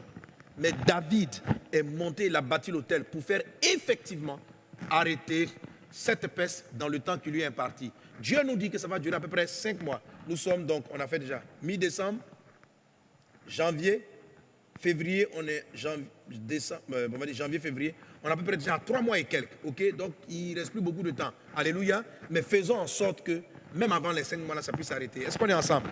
Voilà, il faut le faire. Il faut que tu pries. Alléluia. Il faut que tu pries. Donc je te conseille vivement de lire 2 Samuel 24. Et la Bible dit, Moïse dit, la troisième attitude, il dit, monte la verge de Dieu à la main. Monte la verge de Dieu à la main. C'est quoi la verge de Dieu? Quand vous lisez le texte de 1 Samuel Exode 17, Dieu va dire, c'est la verge avec laquelle j'ai délivré Israël de l'Égypte. Mais la même verge aussi, elle a une histoire, elle a une autre histoire encore. Le début de la verge, c'est Exode chapitre 4, verset 4. Moïse a son bâton de berger, il monte sur la montagne, il rencontre Dieu. Et là, Dieu il jette son bâton et Dieu transforme le bâton en serpent. Et Dieu va lui dire, prends le serpent par la queue.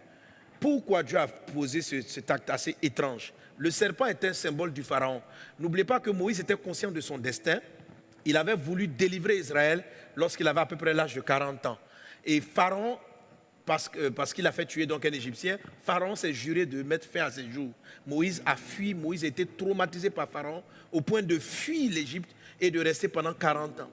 Alors, quand Dieu transforme le bâton en serpent, quelque part c'est une image du Pharaon qui était devant Moïse. Et demandant à Moïse de saisir le serpent par la queue, Dieu lui demandait de vaincre sa peur.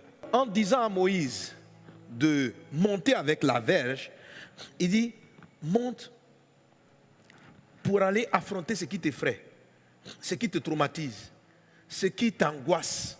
C'est-à-dire, malgré la tristesse, malgré toute chose, rentre dans la prière. C'est ça d'abord le bâton. La deuxième chose que transporte le bâton, c'est le souvenir des victoires. Plus haut dans Exode chapitre 17, ou dans les débuts du chapitre, Dieu dit, prends avec toi la verge avec laquelle tu as frappé le fleuve. Autrement dit, la verge qui a vaincu Pharaon. Et je l'ai appelé dans cette série d'enseignements le bâton du souvenir. Alléluia. Moïse a montré le bâton du souvenir. Le bâton du souvenir, c'est de vous rappeler les victoires passées de Dieu. Alléluia. Les victoires que Dieu a eues avec vous. Donc, monter dans la présence, c'est monter avec des gens de louange. Tu es le Dieu qui a fait ceci pour moi. Tu es le Dieu qui nous a délivrés de ceci. La Côte d'Ivoire, par exemple, on a vécu la guerre ici. Dieu t'a préservé. Tu es le Dieu qui m'a fait sortir de ces troubles. Tu es le Dieu qui m'a gardé. Tu n'as pas permis que je meure. Tu me protégeras. Tu garderas les pays. Tu garderas les nations. Donc montez, quand vous vous battez contre un esprit d'angoisse et de peur, rappelez-vous les choses que Dieu a faites pour vous. Remontez avec elle. C'est cela le bâton de souvenir. Priant en te souvenant. Amen. Jérémie dit dans Lamentation, voilà ce que je veux repasser dans mon cœur. Ce qui me donnera de l'espérance. Les bontés de l'Éternel ne sont pas épuisées. Il s'est souvenu des bontés de Dieu et il les a repassées dans son âme et ça lui a donné du courage. Monter avec le bâton, c'est rappeler dans son cœur toutes les choses qui te donneront du courage. Monter avec le bâton, c'est-à-dire ne monte pas dans la prière avec, et là c'est très important, avec les témoignages du nombre de morts de Corona. Tu comprends, non? Tu montes dans la prière. Eh Dieu, il y a 2000 morts dans tel pays. Eh Dieu. Eh Dieu, on dit qu'il ne faut pas monter avec ça. On dit monte avec le bâton des miracles précédents de Dieu. Je viens dans ta présence. Toi, Dieu, qui m'as délivré hier. J'ai entendu ce témoignage, tu as guéri une telle, tu as guéri un tel, tu as fait ceci, tu as fait cela. Et c'est ça, tu montes. Je viens dans ta présence. Ton corps a toujours peur. Dans tes pensées, tu penses à ce qui t'effraie. Mais tu montes avec le bâton. Tu montes avec le bâton sur la montagne, te rappelant les victoires précédentes.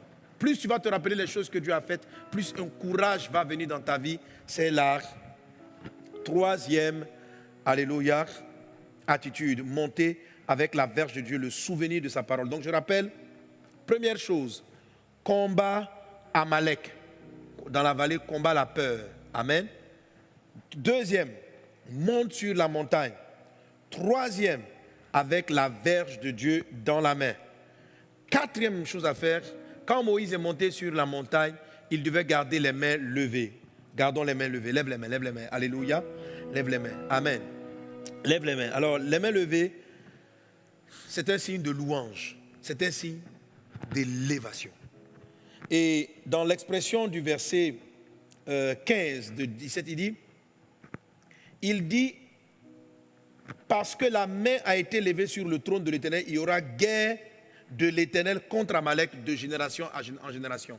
Ce texte peut signifier deux choses, mais le premier sens qui paraît le plus évident, Dieu dit, parce que la main a été levée sur le trône de l'Éternel. Donc, sur le trône, ça veut dire que quand Moïse était assis sur le rocher était comme le trône de Dieu, là où il règne, et qu'il a levé. Dieu dit, parce que tu as levé la main sur le trône, Dieu même va combattre Amalek de génération en génération. Alléluia.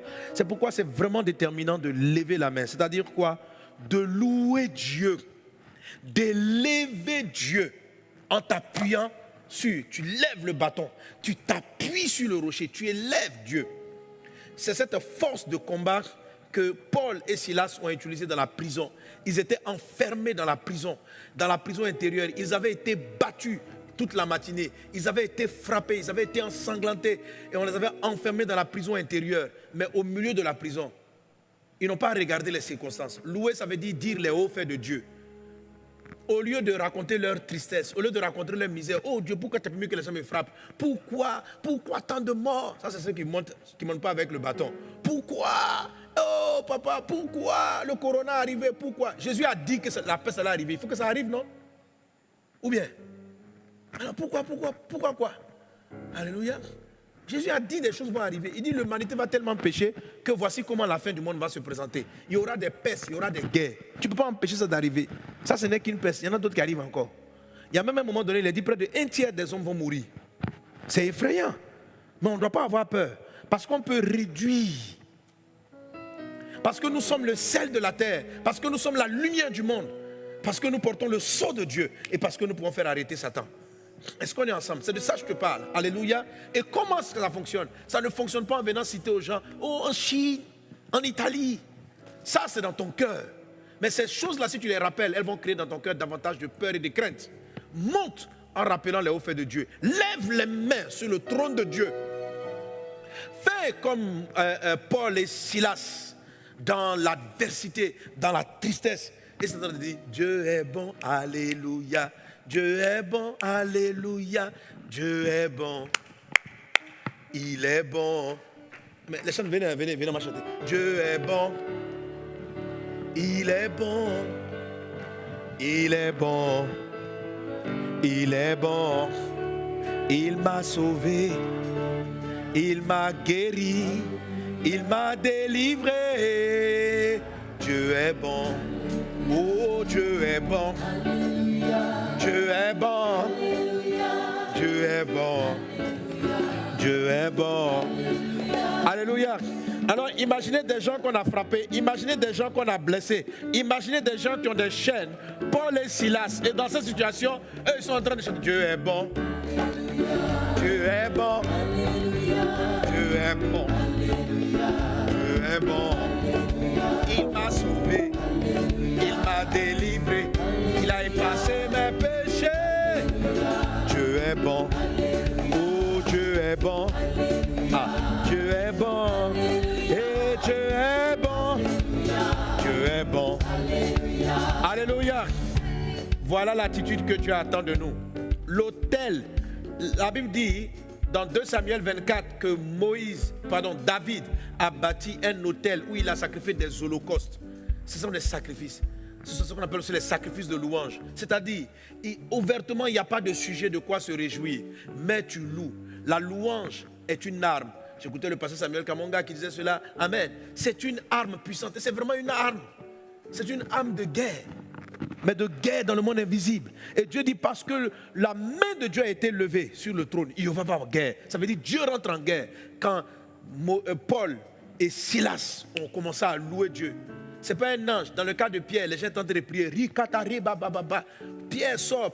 Il y a eu 2 délivrances miraculeuses. La délivrance de Pierre, l'équipe était en prière. Un ange est venu, il a ouvert la porte, il a mis Pierre dehors. Pierre même pensait que c'était un rêve.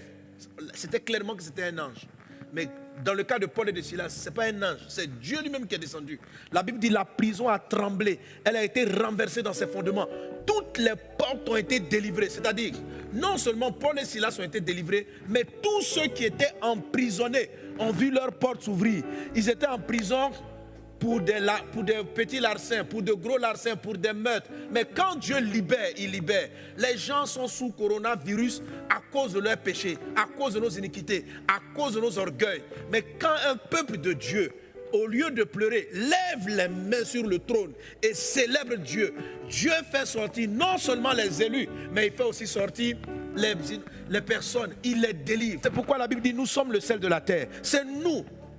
Alléluia. Dans le livre de Matthieu chapitre 24, il est dit, à cause des élus, ces jours ne seraient abrégés. La Bible dit, si ces jours n'étaient abrégés, personne ne serait sauvé. Mais à cause des élus, ces jours-là seront abrégés. Que font les élus? Ils font cette attitude dont je suis en train de te parler. Alléluia. Ces 7 attitudes sont très importantes. Tu dois lever la main. Tu ne dois pas, les matins quand on se levait à 4 heures, là, on se levait avant le jour. Là. C'est pour danser, c'est pour célébrer. On dit, mais il paraît que ça meurt ici. Nous, on chante quand même. Il paraît que ça s'éteint là-bas. Jésus est bon. Alléluia. Il paraît, c'est une arme. C'est une arme. Et non seulement nos maisons, nous serons délivrés, mais les captifs aussi seront délivrés. La maladie va s'éloigner. Il en est ainsi dans le nom de Jésus. Quelqu'un donne un bon amen. Donc, c'est la 4e attitude. C'est pas ça? Garder les mains levées. Amen.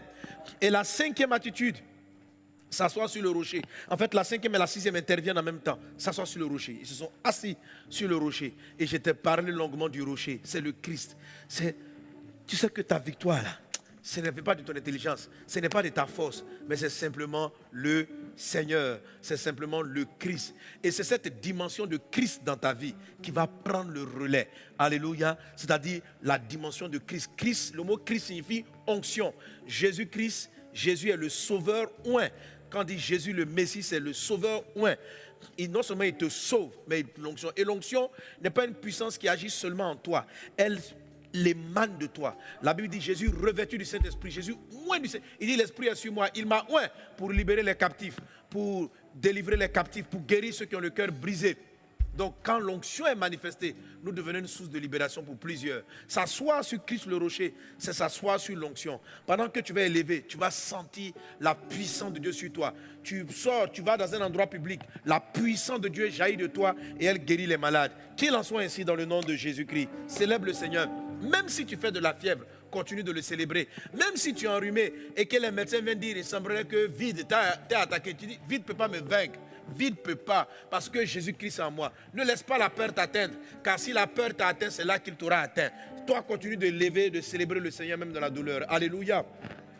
Un autre élément que Dieu te donne en plus de sur le rocher, c'est le soutien. En fait, 5 et 6 peuvent être intervertis. On peut mettre 5 avant. La Bible dit, 2 personnes étaient autour de Moïse et l'ont aidé. Ils ont gardé ses mains levées. Oui, ce n'est pas toujours évident lorsqu'on entend des mauvaises nouvelles, lorsqu'on est attaqué par Amalek. La Bible dit que Jésus, le jour où Jésus partait confronté à Gethsémane, il a pris Pierre, Jean et Jacques. Il n'est pas parti seul. Moïse n'est pas parti seul. On ne combat pas Amalek seul. C'est un esprit d'une haute catégorie. C'est pourquoi il te faut prier. Alors, rejoins tes groupes matinaux et prie avec eux. Si tu restes seul dans ta maison, tu vas dormir. Tu vas commencer à prier, tu vas t'endormir. Et Amalek et vide 19 va frapper à gauche, à droite. Reçois la victoire au nom de Jésus. Alléluia. Donc ne prie pas seul. Partage les sujets. Prie avec tes frères pour garder la main levée. Partagez-vous des textes édifiants. Édifiez-vous dans le Seigneur. Et la 7e et dernière attitude, l'Éternel ma bannière. Alléluia. Une bannière, c'est un étendard. C'est une banderole en fait. C'est une bannière, c'est une grande banderole qu'on met. Et à l'époque, dans cette période-là, un roi avait une bannière. Donc quand tu vois les armées combattre, les gens soulèvent un drapeau, donc une bannière, une grande banderole, pour dire quelle est l'armée qui est en train de venir. Et quand quelqu'un se met sous une bannière, ça veut dire qu'il se met sous la protection de ce roi-là. Donc la bannière, c'est une forme de drapeau, c'est un étendard, ce n'est pas un drapeau, mais c'est une grande banderole en fait, qui témoigne de qui est en place. C'est un témoignage visible que les ennemis voient de loin. Alléluia. Donc Dieu finit en disant à Moïse de bâtir, en demandant à Moïse de bâtir donc un autel. Il dit, Moïse, verset 15, Moïse bâtit un autel, lui donnant le nom de l'Éternel ma bannière, parce que la main, voilà. Donc ça parle de l'élévation de Dieu, mais de l'afficher, d'afficher celui à qui on croit. Alléluia. Alors ça va se manifester comment? Par 2 choses. Par le sang de Jésus et par le témoignage. Amen. Les Israéliens devaient marquer, c'est-à-dire que quand tu arrives là, tu vois sur leur porte le sang de Jésus. Alléluia. Dans la prière, recouvre ta maison du sang de Jésus. Mais le témoignage, la bannière, c'est un témoignage. C'est témoigne de Dieu. Évangélise. Profite, prends cette vidéo-là, coupe-la ou dans son entièreté, partage-la. Partage-la. Témoigne de Jésus. Samedi après samedi, témoigne. Affiche que je crois en Dieu. Affiche que je n'ai pas honte de Dieu. Qu'il est la solution à ce monde. Les gens vont se moquer, ils vont dire, vous les chrétiens, est-ce que c'est vous qui êtes dans les hôpitaux? Frère, nous on laisse les gens, ils sont en train de combattre Amalek. Mais nous savons que la bannière est un témoignage. Nous élevons le nom du Seigneur de sorte que Dieu s'élève et qu'il combatte. La Bible dit, ils l'ont vaincu par le sang de l'agneau et par la parole de leur témoignage. Le témoignage est ce qui affiche aux yeux du monde que nous appartenons à Jésus. Donc la Bible dit que Moïse a bâti là un autel à qui il a donné le nom de l'Éternel est ma bannière. C'est-à-dire l'Éternel est mon témoignage. Ça veut dire j'affiche haut et fort que je lui appartiens. Je n'ai pas honte de ma foi. Je n'ai pas honte de dire que vous ne savez pas ce que vous combattez. Vous combattez un esprit impur. Que Dieu vous bénisse, médecins, aides-soignants, tous ceux qui apparaissent au corps médical. Vous êtes bénis dans le nom de Jésus. Mais nous n'avons pas honte de témoigner que nous menons la vraie bataille et que celui qui délivre, c'est le Seigneur notre Dieu. Que Dieu vous bénisse abondamment. Alléluia. Que Dieu te bénisse abondamment. Quelqu'un acclame très fort Jésus-Christ. Amen.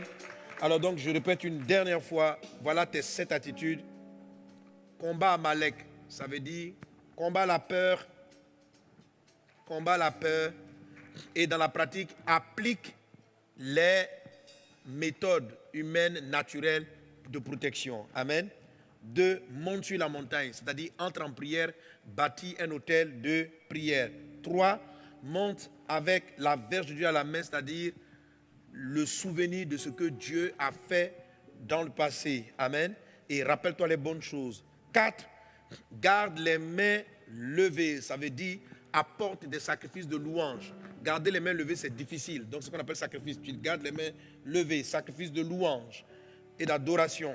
5, assieds-toi sur le rocher. Ou je peux dire encore 5, fais-toi soutenir. Ne monte pas seul, va avec des frères. Prie avec des frères, prie avec des sœurs. Amen. 6, je dis on peut intervertir. Assois-toi sur le rocher de Christ. Appuie-toi sur la victoire de Christ. Appuie-toi sur l'onction divine que Dieu a déposée en toi. Et 7, témoigne de Jésus, l'Éternel, Dieu est ma bannière. C'est-à-dire, affiche, n'aie pas honte, témoigne de ta foi, partage la parole de Dieu, invoque le sang de Jésus sur ta maison. Que Dieu te bénisse abondamment. Amen. Que la grâce et la paix du Seigneur soient avec toi. Voilà, et tu les gardes, et tu t'en souviens, et tu agis en fonction de cela. Et nous allons voir assez rapidement, amen, que cette maladie-là va disparaître comme elle est apparue. Et nous serons là, comme celle de la terre, comme lumière du monde, pour garder cette nation et nos nations éclairées. Que Dieu vous bénisse, que Dieu vous protège, que vous soyez des instruments efficaces et que Vide-19 vide l'atmosphère au nom puissant de Jésus-Christ. Que Dieu vous garde abondamment. Maintenant, je vais prier par la foi. Amen. Aujourd'hui, j'ai une prière. Jésus, le nom de Jésus est puissant pour tous ceux qui sont malades et qui souffrent dans le monde entier. En Italie, en France, en Côte d'Ivoire, dans tous les pays où il y a des personnes atteintes, des personnes qui sont malades, je vais maintenant prier pour vous. Je vais prier aussi pour tous ceux qui ont des problèmes relatifs à la tête, comme je l'avais prévu. Je vais faire une prière très simple, mais une prière de foi, une prière très puissante. Parlant de personnes qui ont des maladies relatives à la tête, j'ai reçu déjà plusieurs témoignages, dont celui-ci. Alors, donc, c'est une sœur qui a son garçon, un enfant que j'aime beaucoup. J'aime tous les bébés. Voilà. Voilà. Et lui, quand il est né, il était tout petit, j'avais prophétisé sur lui. Et Satan l'a attaqué, cet enfant-là, par jalousie, mais il sera un champion de Dieu. Amen. J'attends le témoin, donc je ne donne pas son prénom pour le moment. Et donc, pendant que je priais pour les enfants qui étaient donc autistes et autres, sa maman l'a conduit. L'enfant, il avait par jour 10 à 15 convulsions où il tombait. Il avait une forme d'épilepsie. 10 à 15 fois par jour. 10 à 15 fois par jour. Et aucun traitement n'arrivait à le soulager. Et après le jeûne de 40 jours et la prière, jusqu'à aujourd'hui, l'enfant n'a plus fait aucune crise. Aucune crise. Ce Jésus qui a guéri ce garçon, il est puissant pour te sauver. Il est puissant pour te délivrer. Il est puissant pour te restaurer. Alors, quel que soit l'endroit où tu es, garde la main levée. Je vais invoquer le sang de Jésus, la protection de Dieu. Je vais invoquer d'abord, dans un premier temps, l'onction de Dieu, le Christ qui est le rocher sur lequel on s'assoit. Gardez les mains levées, peu importe l'endroit où vous êtes. Maintenant, dans le nom de Jésus de Nazareth, Seigneur, tu m'as donné de partager avec mes frères et mes sœurs la parole que tu as mise à mon cœur pour toutes nos communautés. J'invoque ta grâce, j'invoque ton sang. Oh Dieu, recouvre-nous de ton sang qui nous garde, ton sang qui nous protège, ton sang qui est la marque du sceau. Et recouvre-nous de ton Esprit Saint. Père, je prie afin que ton onction soit, ton revêtement soit sur chaque personne. Là où tu te tiens, reçois l'onction de Dieu. Reçois le revêtement de Dieu. Tu es équipé pour terrasser ce vide-19. Tu es équipé pour le vider de ton pays, de ta ville, de ta nation. Tu es équipé par l'Esprit. Reçois l'onction de Dieu. Tu reçois de la part de Dieu des dons de restauration, de guérison et la grâce divine. Par la puissance de Dieu, tu es abrité à l'ombre du Très-Haut, sous le rocher. Dis avec moi, déclare ces paroles, dis avec moi, Seigneur Jésus, mon rocher, mon protecteur, mon refuge, je m'abrite en toi. Je sais que je ne serai pas atteint, mais qu'au travers de moi, plusieurs aussi seront restaurés. Je t'appartiens, Jésus, je suis à toi. Ton sceau est sur moi et sur ma maison, au nom de Jésus. Je reçois l'onction pour opérer dans le surnaturel. Pour opérer dans le surnaturel. Je reçois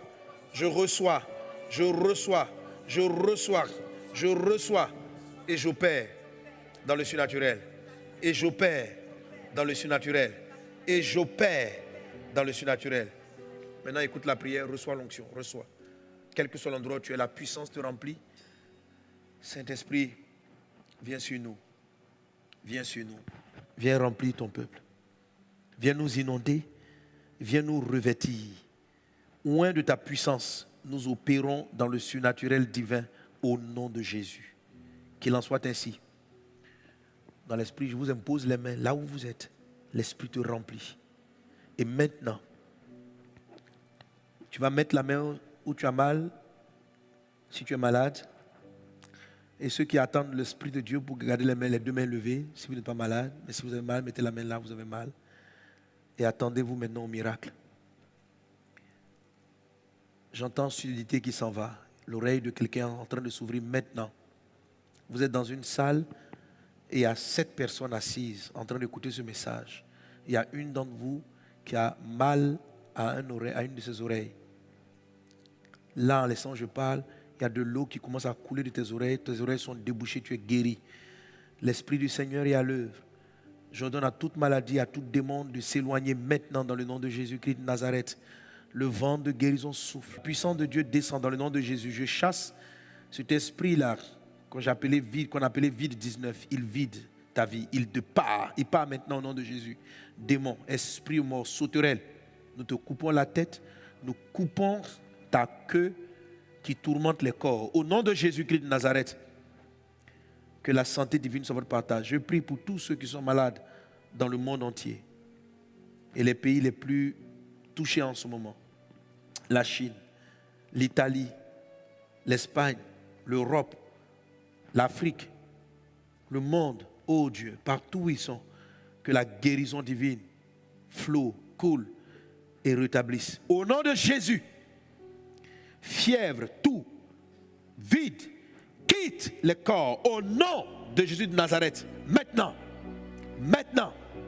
au nom de Jésus, au nom de Jésus, pars, je te condamne et je t'ordonne de t'éloigner au nom de Jésus. Je prie pour tous ceux qui ont des maladies relatives à la tête, maux d'yeux, autisme, mal d'oreille, difficulté à parler, retard de langage, retard moteur, problème émotionnel. Au nom de Jésus, allez-vous-en maintenant au nom de Jésus. Libérez maintenant au nom de Jésus. Merci Saint-Esprit pour la santé. Merci Saint-Esprit pour la guérison. Merci Seigneur pour tes bienfaits. Au nom puissant de Jésus, qu'il en soit ainsi. Quelqu'un dit avec moi un bon Amen. Dis avec moi, je suis guéri. Je suis restauré. Je suis renouvelé. Je marche dans la victoire de Christ. Amen. Que Dieu te bénisse abondamment. Voilà, j'ai été ravi donc d'être avec toi. Alors donc, tu vas suivre les consignes de ton pasteur, mais en règle générale, j'invite tous, et vos pasteurs vont vous donner les consignes. Tout le monde va se réveiller jusqu'au mois de mai, mi-mai, par rapport aux 5 mois que l'Esprit nous a montrés, pour prier le matin. Amen. Pour prier le matin. Et les sujets, nous allons quand il y a des sujets généraux, on va les donner. Quand vous recevrez une révélation, vous la partagez dans votre groupe. Et si elle est générale du groupe, ça va remonter au pasteur qui va juger donc par l'esprit la pertinence de ces révélations pour les faire remonter afin que toutes les églises puissent partager ces sujets. Le pasteur Pierre Latte de Suisse a reçu un certain nombre de révélations. J'ai été béni par ce qu'il a partagé avec moi concernant la prière basée sur le chiffre 3. Et c'est quelque chose qu'on va partager pour tous, pour nous orienter, pour être plus efficaces dans la prière. Mais là, vous avez entendu mon message, c'est la louange les matins, etc. Louer, ça ne veut pas dire qu'on ne peut pas pour des sujets. Louer, ça ne veut pas dire qu'on n'expose pas de sujets. Amen. C'est l'esprit avec lequel on vient dans la présence de Dieu, dans un esprit de louange. Donc on va prier les matins et puis on va faire un programme la semaine prochaine pour donner des directions de prière. Il y aura donc 2 jours dans la semaine où on va se connecter sur notre page Facebook. Amen. La page Facebook officielle. C'est-à-dire par exemple, donc il y aura 2 jours dans la semaine qui vont venir. Qu'est-ce qui va se passer? On va donner, on va dire la semaine d'après, on va dire la semaine numéro temps, c'est l'église Vase d'honneur de Genève ou de Montréal ou de Longueuil ou de Dakar qui va conduire le moment. Donc ce jour-là, un frère là-bas, désigné par le pasteur ou le pasteur lui-même, à 4h30 du matin, va faire un direct. On va arranger tout ça, qui sera diffusé à tout le monde et on pourra aller sur la page prier avec cette église. Donc pour 2 jours dans la semaine, et les révélations et les directions qu'il a reçues, on va prier ensemble. Alléluia. Ça c'est 2 jours. Les autres jours, on va faire les prières de groupe, etc. Mais 2 fois par semaine. Amen. Voilà, nous allons garder ça pour être d'un commun accord, pour être en accord et en prière. Alors pour cette deuxième partie dont je parlais tantôt, on va bien l'organiser avec les pasteurs et puis vous serez informés. On aura donc des sujets de prière. Ainsi, par cette chaîne de prière-là, chaque église, chaque région, y compris certaines maisons d'honneur, comme à Kinshasa ou au Cameroun, ou les églises de Tunisie. Voilà, donc il y aura 2 fois dans la semaine ou une des églises où, s'il y en a, bon, parce qu'on a dit près de 100, plus de 100 églises, alors peut-être on va prendre un jour, donc peut-être mardi, jeudi, etc., où il y aura une direction qui sera confiée à une église. Et le direct que vous allez faire à partir de ce pays-là sera retransmis sur la plateforme principale et tout le monde pourra se connecter sur la page Facebook officielle de Vase d'Honneur et puis prier avec le Maroc, la Tunisie, etc., le Cameroun, le Kinshasa, Québec, tout le Pleu, je sais pas, Palmeraie, voilà. Donc, chacun va diriger comme ça, on va prier jusqu'en mai. Amen. Voilà, même si ça se calme, parce qu'à Malek, il faut garder les mains levées jusqu'à ce que tu sois sûr que ce soit fini. Donc, même si ça se calme, on reste là-dessus jusqu'à début mai ou mi-mai. Que Dieu vous garde. On va apporter nos offrandes à Dieu. On a fait la première offrande, mais on a toujours l'habitude de faire une offrande pour dire merci à Jésus. Si la parole t'a béni, si vraiment tu veux communier avec cet enseignement, tu vas préparer une offrande d'action de grâce. La deuxième offrande, c'est aussi l'opportunité pour honorer certains vœux. Au niveau de Kodesh, ça peut être, ou de d'autres églises, ce sont des vœux pour la construction de vos bâtiments, etc. Amen. Les dons se feront et seront dirigés directement vers votre église. Alors donc, suivez les indications qui apparaissent là sur l'écran et puis dirigez votre don. Si vous êtes de telle communauté, dirigez votre don vers cette communauté en suivant les informations qui sont données par votre communauté. Ça, c'est pour l'offrande, les offrandes en ligne. Ceux qui ne sont pas capables, qui ne peuvent pas faire d'offrande en ligne pour différentes raisons, manque de cartes. Et puis, il y a aussi les mobile money pour ceux qui sont en Afrique. Vous pouvez procéder, pour ceux qui sont en Côte d'Ivoire en particulier, vous pouvez procéder par les mobile money. Et même dans d'autres pays d'Afrique, ça fonctionne vers votre église locale. Alors, si ces moyens-là vous manquent, ce qu'il y a à faire, c'est de prendre votre enveloppe et faites-le tous les dimanches. Venez au culte en suivant le live, soit le live de l'église principale ou des autres églises. Suivez le culte. Vraiment, venez dans l'esprit du culte. Tu viens, tu te mets là, il n'y a plus de bruit autour de toi. Toi, ta femme, tes enfants, la famille, vous asseyez, vous adorez, vous faites votre culte. Si vous n'avez pas de moyens pour transférer votre offrande, vous prenez une enveloppe dans laquelle vous mettez votre don et vous marquez là-dessus offrande au Seigneur. Si c'est une dîme au Seigneur, amen, et vous priez. Quand on va rendre grâce tout de suite pour les offrandes, on va rendre grâce, tu gardes l'enveloppe et puis tu l'amènes quand tu le peux dans ton église locale. Tu l'amènes dans ton église locale. Mais une fois que tu as mis l'enveloppe, que là on a rendu grâce, ne touche plus à cette enveloppe, même pour faire de la monnaie. Ok? Voilà, tu as 10 000 francs, il y a 10 000 francs en billet de 1 000 francs là-bas et tu souhaites faire de la monnaie, ne touche plus cette enveloppe. Dès qu'on va rendre grâce au Seigneur pour l'enveloppe, tu n'y touches plus. Amen. C'est avant que tu aies l'offrande et les jours d'après, si tu fais d'autres offrandes, tu trouves d'autres enveloppes et tu fais ton offrande. Et tu pourras faire donc des offrandes par rapport au sujet de l'Église, pour les actions de grâce, pour les défis, en tout cas pour les vœux que le Seigneur te donne. Amen. Est-ce qu'on est prêt à offrir? Amen. Tiens ton offrande dans la main, je vais rendre grâce en même temps. Merci Père pour ta parole. Merci Seigneur Jésus de ce que tu nous as donné de donner. Nous bénissons ton nom. Agrée nos offrandes, reçois-les favorablement. Merci pour ta parole.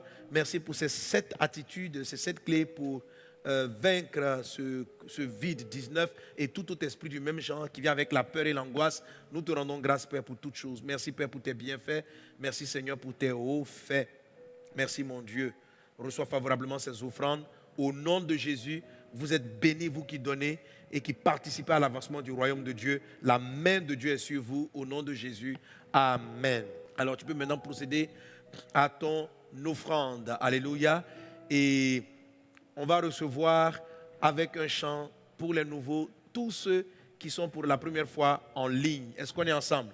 Alors, si tu as...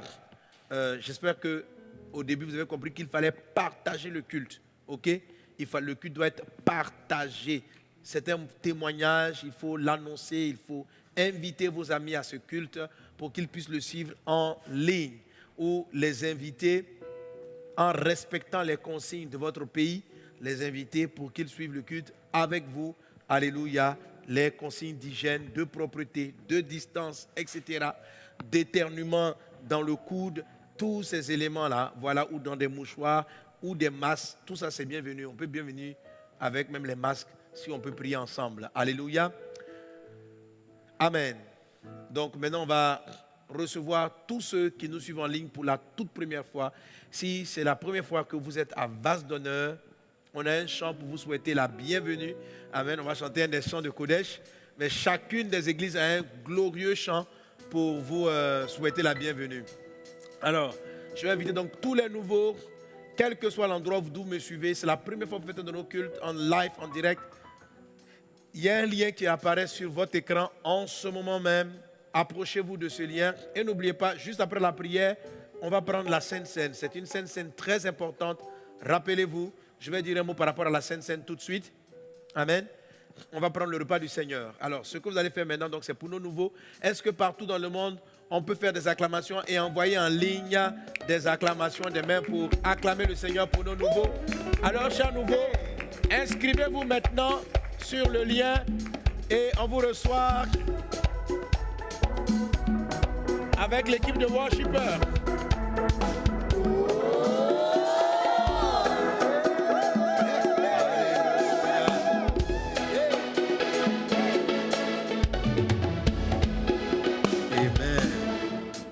On y va. Bienvenue, soyez les bienvenus. Oh oui, soyez les bienvenus. Vraiment, vraiment, soyez les bienvenus. Soyez les bienvenus à Vase d'honneur. C'est comment? C'est si bon de te voir parmi nous. Ici, tu es chez toi. Et on fait quoi? On t'ouvre grand les bras et on te dit à quoi pas, à quoi pas.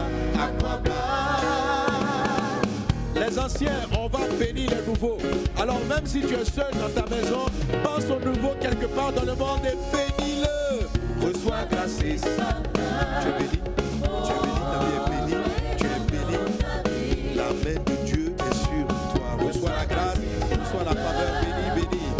Bienvenue.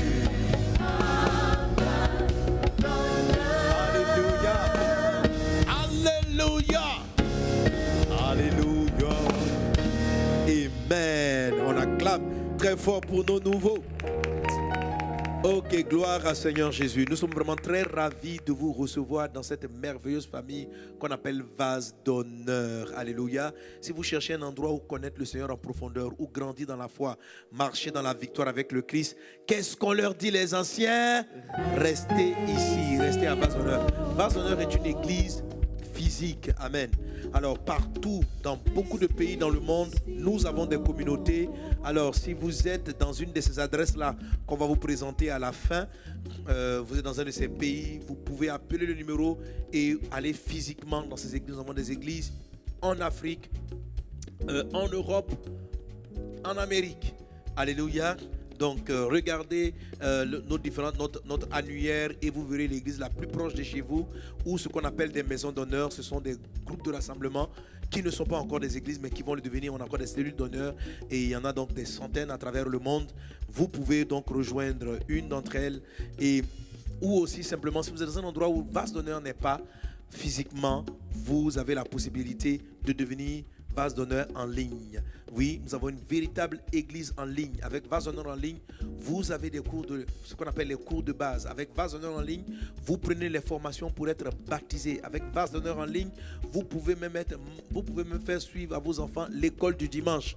Avec Vase d'honneur en ligne, c'est une vraie église en ligne. Alléluia. Alors donc n'hésitez pas à vous inscrire maintenant pour être membre de Vase d'honneur en ligne avec toutes nos formations que vous donc pourrez jouir et participer à des cellules en ligne. Alléluia. Donc inscrivez-vous maintenant et vous allez avoir donc une aventure extraordinaire comme ceux qui viennent en physique. Mais favorisez les rencontres physiques. Jamais les rencontres en ligne ne peuvent remplacer d'être physiquement dans une communauté. Alléluia. Dès que le Seigneur le permettra, dès qu'on va achever, on va totalement vider le vide 19, dès qu'on va totalement le vider, tout le monde va courir rapidement pour aller en présentiel dans sa communauté dans son église. Alléluia. Est-ce qu'on peut encore ensemble acclamer le Seigneur Jésus? Et nous voulons ensemble suivre les très bonnes nouvelles. Et je reviendrai juste à la fin sur quelques news. Suivons ensemble les good news. Bien-aimés, préservons l'héritage que Christ nous a laissé, l'évangélisation. Le Tour 931 est une réelle bénédiction pour les populations de la Côte d'Ivoire. À travers le Tour 931, des centaines de milliers de personnes ont accepté Jésus comme Seigneur et Sauveur. Si tu veux donner ta vie au Seigneur Jésus, viens devant ici, avance. La Bible ne dit-elle pas qu'une seule âme sauvée fait la joie du ciel? Alors, la joie doit être très grande pendant nos croisades du Tour 931. C'est pourquoi l'histoire de la délivrance du centre de la Côte d'Ivoire ne doit s'écrire sans toi. Tu peux te faire enregistrer et partir sur le terrain afin d'être témoin du salut d'une multitude de personnes. Tu peux aussi partir sans voyager en faisant un don, car ton don permettra à une personne de rencontrer Christ. Le Tour 931 sera dans le centre de la Côte d'Ivoire du 8 au 25 avril 2020. Alors, agissons maintenant. Tour 931 pour que la gloire de Dieu remplisse toute la nation. Spa 2020. Vase d'honneur, partagez l'amour de Christ pour changer le monde.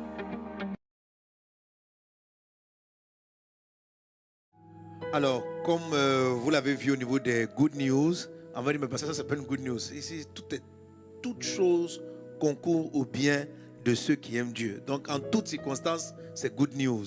Amen. Voilà. Donc, notre programme SPAC 2020 a été reporté à une date ultérieure, le temps que cette situation-là s'apaise par nos prières, par la grâce de Dieu, et on verra avec donc nos différents orateurs comment repositionner ce programme. Ou voilà. En tout cas, on va voir ce qui va se passer. On attend pour voir un peu plus clair. Donc, on rend grâce au Seigneur Jésus pour tous ceux qui ont travaillé à ce programme dans la prière, l'équipe Com qui est en train de faire un travail extraordinaire. Mais c'est comme si je devais revenir. Voilà, on doit reporter ce programme. J'en profite donc pour que nous nous souvenons du pasteur Karambiri, comme je dis tantôt, qui va vraiment bien. Nous bénissons le Seigneur pour cela. Alors, et l'autre information sur laquelle j'aimerais donc insister, c'est, comme on a dit tantôt, les matinales de prière. Donc, suivez les indications, rejoignez vos groupes, suivez les matinales de prière.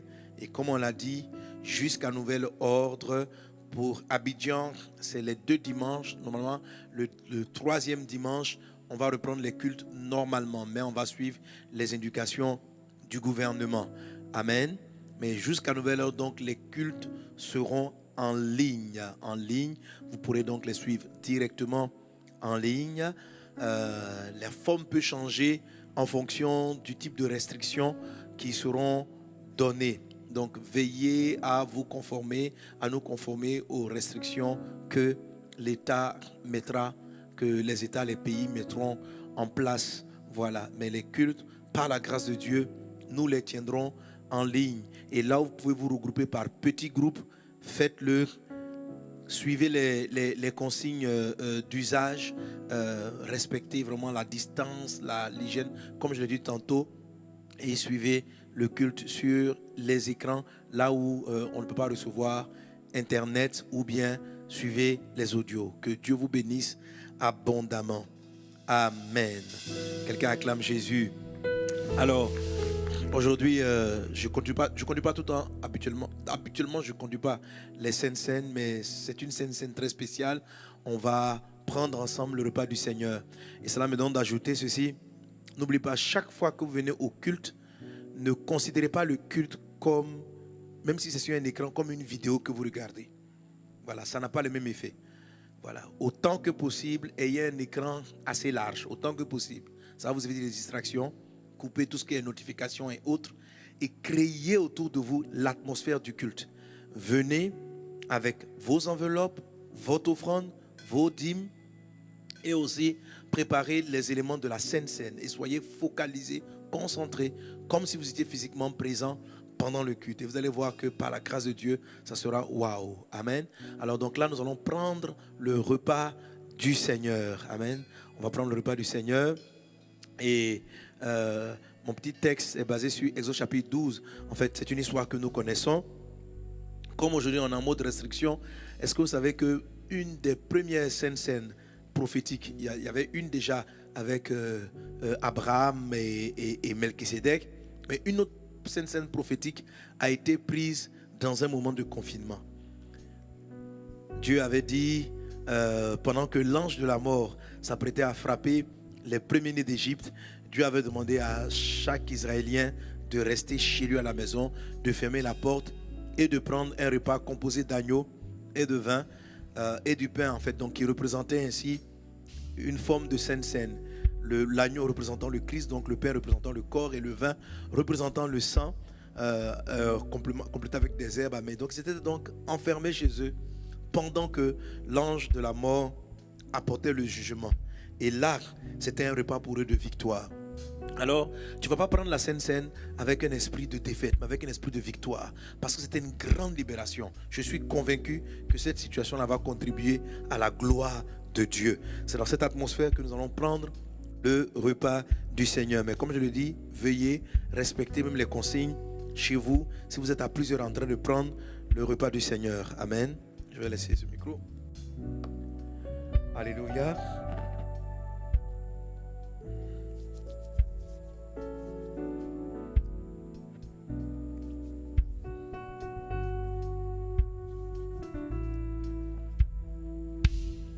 Alors, la nuit où les Israéliens allaient avoir une grande délivrance, une grande victoire, Dieu les a invités à une table spéciale qui est un symbole prophétique de la Sainte Seine. Comme je disais tantôt, c'est dans cette atmosphère-là que nous prenons cette Sainte Seine.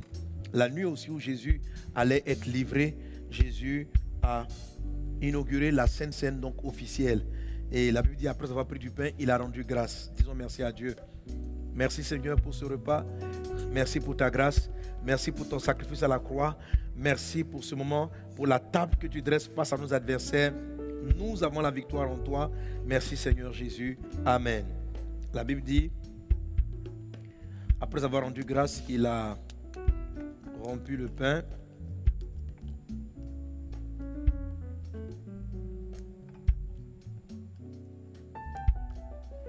Et il a distribué.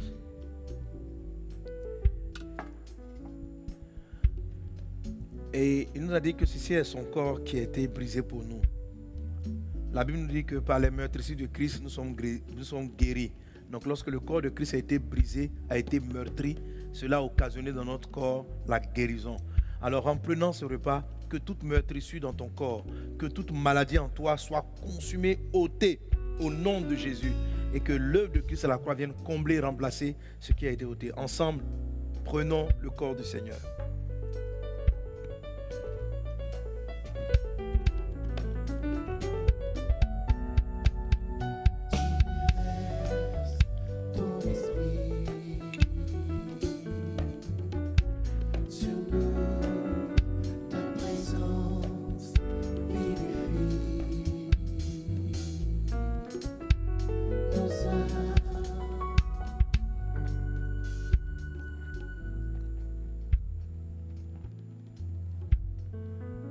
Après le souper, Jésus a pris des coupes. Il a dit, cette coupe est la nouvelle alliance en mon sang. Le sang de Jésus parle plus fort que le sang de toute maladie. Le sang de Jésus purifie nos sangs. Le sang de Jésus nous donne le courage, nous donne les émotions de Jésus. Il nous donne les émotions de Jésus. Dans mon message, j'ai parlé des émotions. Ne pas laisser les émotions d'Amalek nous vaincre. Qu'en prenant le sang de Jésus, la victoire de Christ soit ton partage. Les émotions qui étaient en Jésus soient ton partage. Et la santé divine soit ton partage. Ensemble, buvons la coupe de la victoire, la coupe du sang.